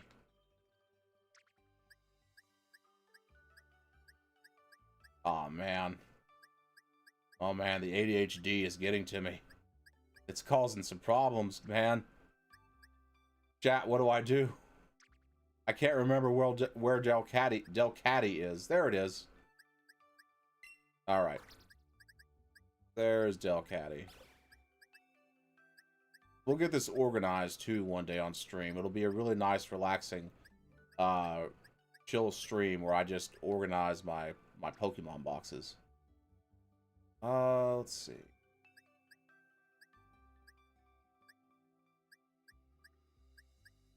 I think that's everything I need to pull out in here. All right.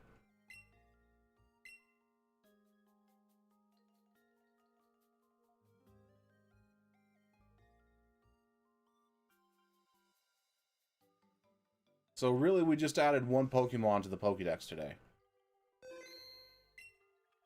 So you know what? It was a Pokemon that took 3 hours to get, so I'm happy with that. Yeah, it's coming along nicely. Coming along very nicely. I do, of course, need to double check once I get everything organized. Make a final tally of any Pokemon that I need to breed for, like, middle or first evolutions. I think we're doing good. Oh. I don't have Loudred? Huh. Okay. Yeah, Spinda. Spinda's the problem child. I haven't moved Loudred from any of my games, so we're looking for him. Arceus, yeah, gotta finish the Pokedex and Legends Arceus. Watchog, yeah, I can transfer those. Got you. Got you. Seismitoad? Really? Oh. The middle stage for Scolipede. And Archeops. Yeah. Okay. And nothing terribly difficult to get. Yeah, I can get that in Violet. Breed this in Violet. I know how to get you. I know how to get you for real. Can't believe I don't have you. I was running from your ass like crazy in Sword and Shield. Like, I know I've got somewhere. I can believe I don't have you. I can believe I don't have you. Tyrant, I'm surprised. I'm surprised I haven't already uploaded a Tyrant. Okay. Oh, you're easy. You're in the DLC for Violet. Solglio, I'm not sure where you are. So here's the rub. I'm gonna have to get 2 of these guys. I gotta get 2 Poipole for the living dex. I gotta have one that I can evolve into Naganagol or whatever its name is, and one that I can keep at its pre-evolution form. I had to do the same thing with Cosmog and Cosmoem, but I mean that just is what it is.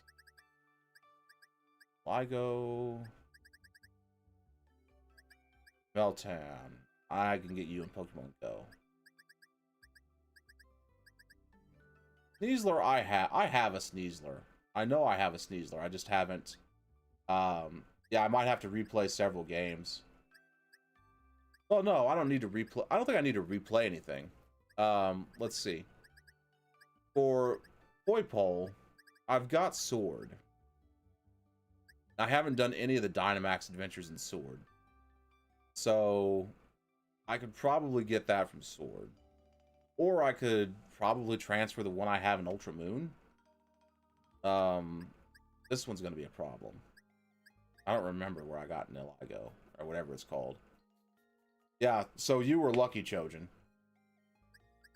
There were a bunch of Pokemon that I was able to transfer from my bank too, but a lot of Pokemon I just never got. The one that's going to cost me the most time, I feel, is going to be Deoxys. This stuff, like, these guys just need to be bred. Like, I just need to breed them, in this case, evolve them. You just need to hatch an egg, or, Woobat. Let's see here. I actually don't know where to get you, Solglio. Can I get this from Dynamax Raid Adventures? Oh, no, I remember. This is from, oh, Zarude, yeah. Zarude was, did I get Zarude? Yeah, I got him. I got the special one for the movie tie-in, which they did a lot of people dirty with that movie tie-in event. I think they didn't really announce it through like commonly read channels and stuff. So a lot of people missed out on it. I got it and the shiny Celebi. I have a shiny Zamazenta, and I actually don't have regular Zacian. I never finished the story in Pokemon Sword. But you can only get Zacian if you finish the story in Sword. I never did. So I just have the shiny one from the GameStop distribution that you got with Pokemon Shield. And I've got the shiny Zamazenta that you got with Pokemon Sword, but I never got regular colored Zacian. Sneasler and Rhydeer, I know I have in Legends Arceus. Never got Enamorous, which is one of the reasons why I don't have Arceus. So a lot of this is just going back and finishing up the games. These two, I need to play the Scarlet DLC to get. Actually, I've got a friend who might just touch trade me these, but see, touch trading them is good for the decks, but then I don't have them in the living decks, so it's a problem. So I'll just have to play the DLC to get these guys. Hydrapple, Diplin, Iron Leaf. On the plus side, I'll have 2 of these. 2 Ogerpon. I might get 2 Pecharunt too if they still have that mystery gift going where you can get the berry.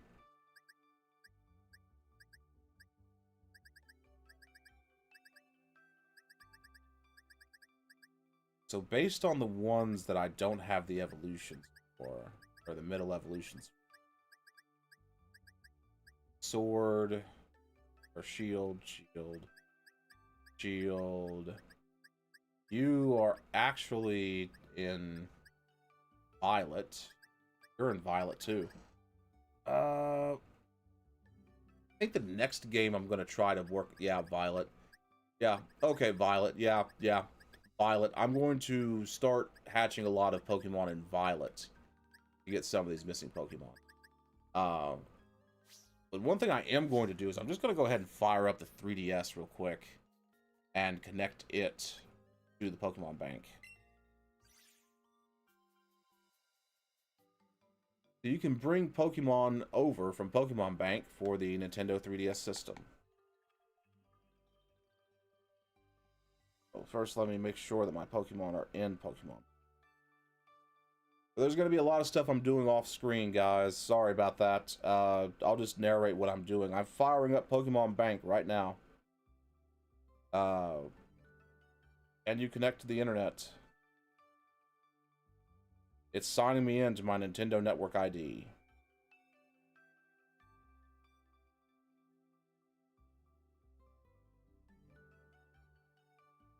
It might be better to just wait until I have Deoxys, but, I mean, there's no reason why I have to. Alright, it's still loading. Still loading. Preparing, do not turn off the system or remove the SD card. And still... Alright, there we are. We're going to use Pokemon Bank. We're going to use Omega Ruby.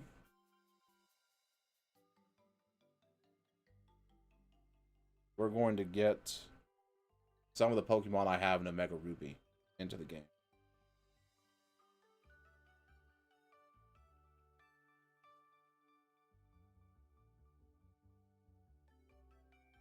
Okay.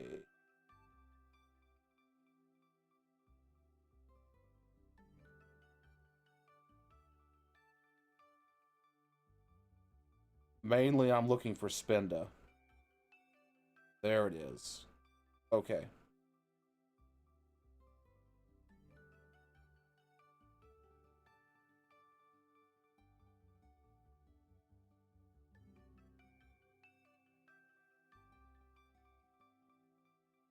Alright.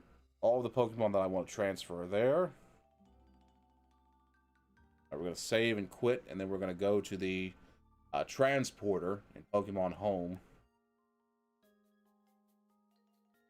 Which this is actually a pretty simple process. The most time-consuming part of it is the loading, having to load in and out. Because Nintendo's net infrastructure for the 3DS, even for the time, was abysmal.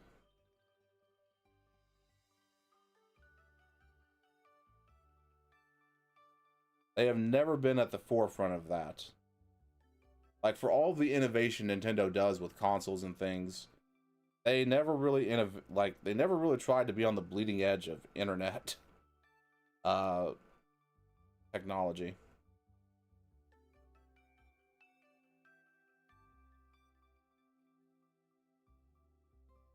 All right, we're going to begin the move. All right. Select a box in the Move Pokemon to Pokemon Home option. Okay, so it has to be the entire box. That's fine.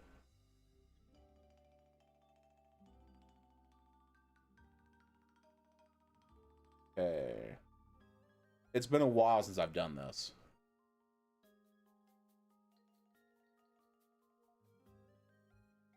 All right, now please enter the moving key.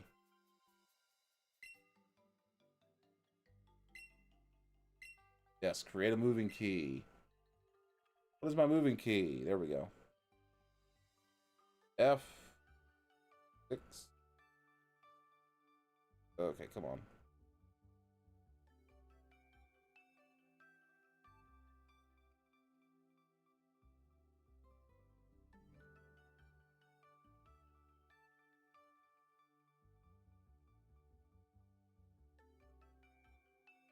Okay.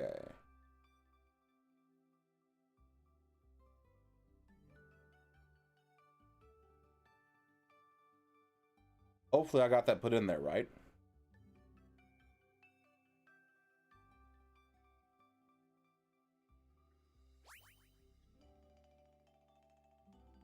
Okay. I'll be unable to use Pokemon Home until it's complete. That's fine.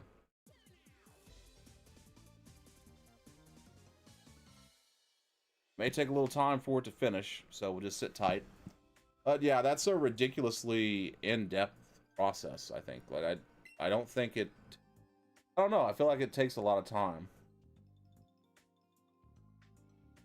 The infrastructure just isn't great. Like, what can I say?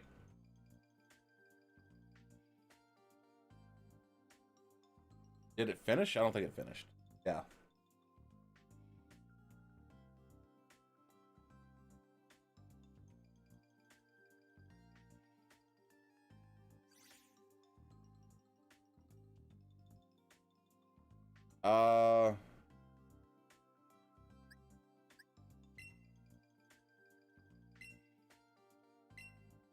Alright, so we're moving all the Pokemon in, as they are. Which we're not really moving a lot of Pokemon in. We're moving in the Elemental Monkeys, a Patrat, and a Spinda. 999. We added 5 Pokemon to the Pokedex.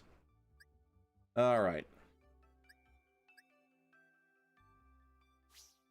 So where are they?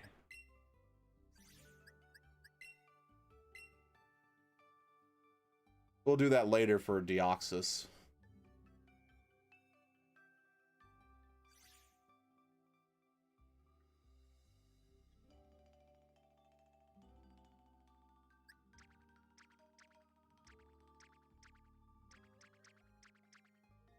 I still can't believe I don't have Tyrant. Guess I don't have the pre-evolution for you either. Wait, I probably do.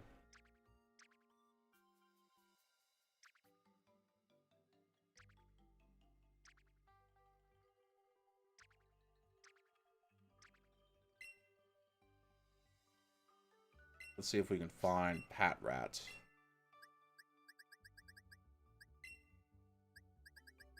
Just want to verify that it's in there. Yeah, it's in there.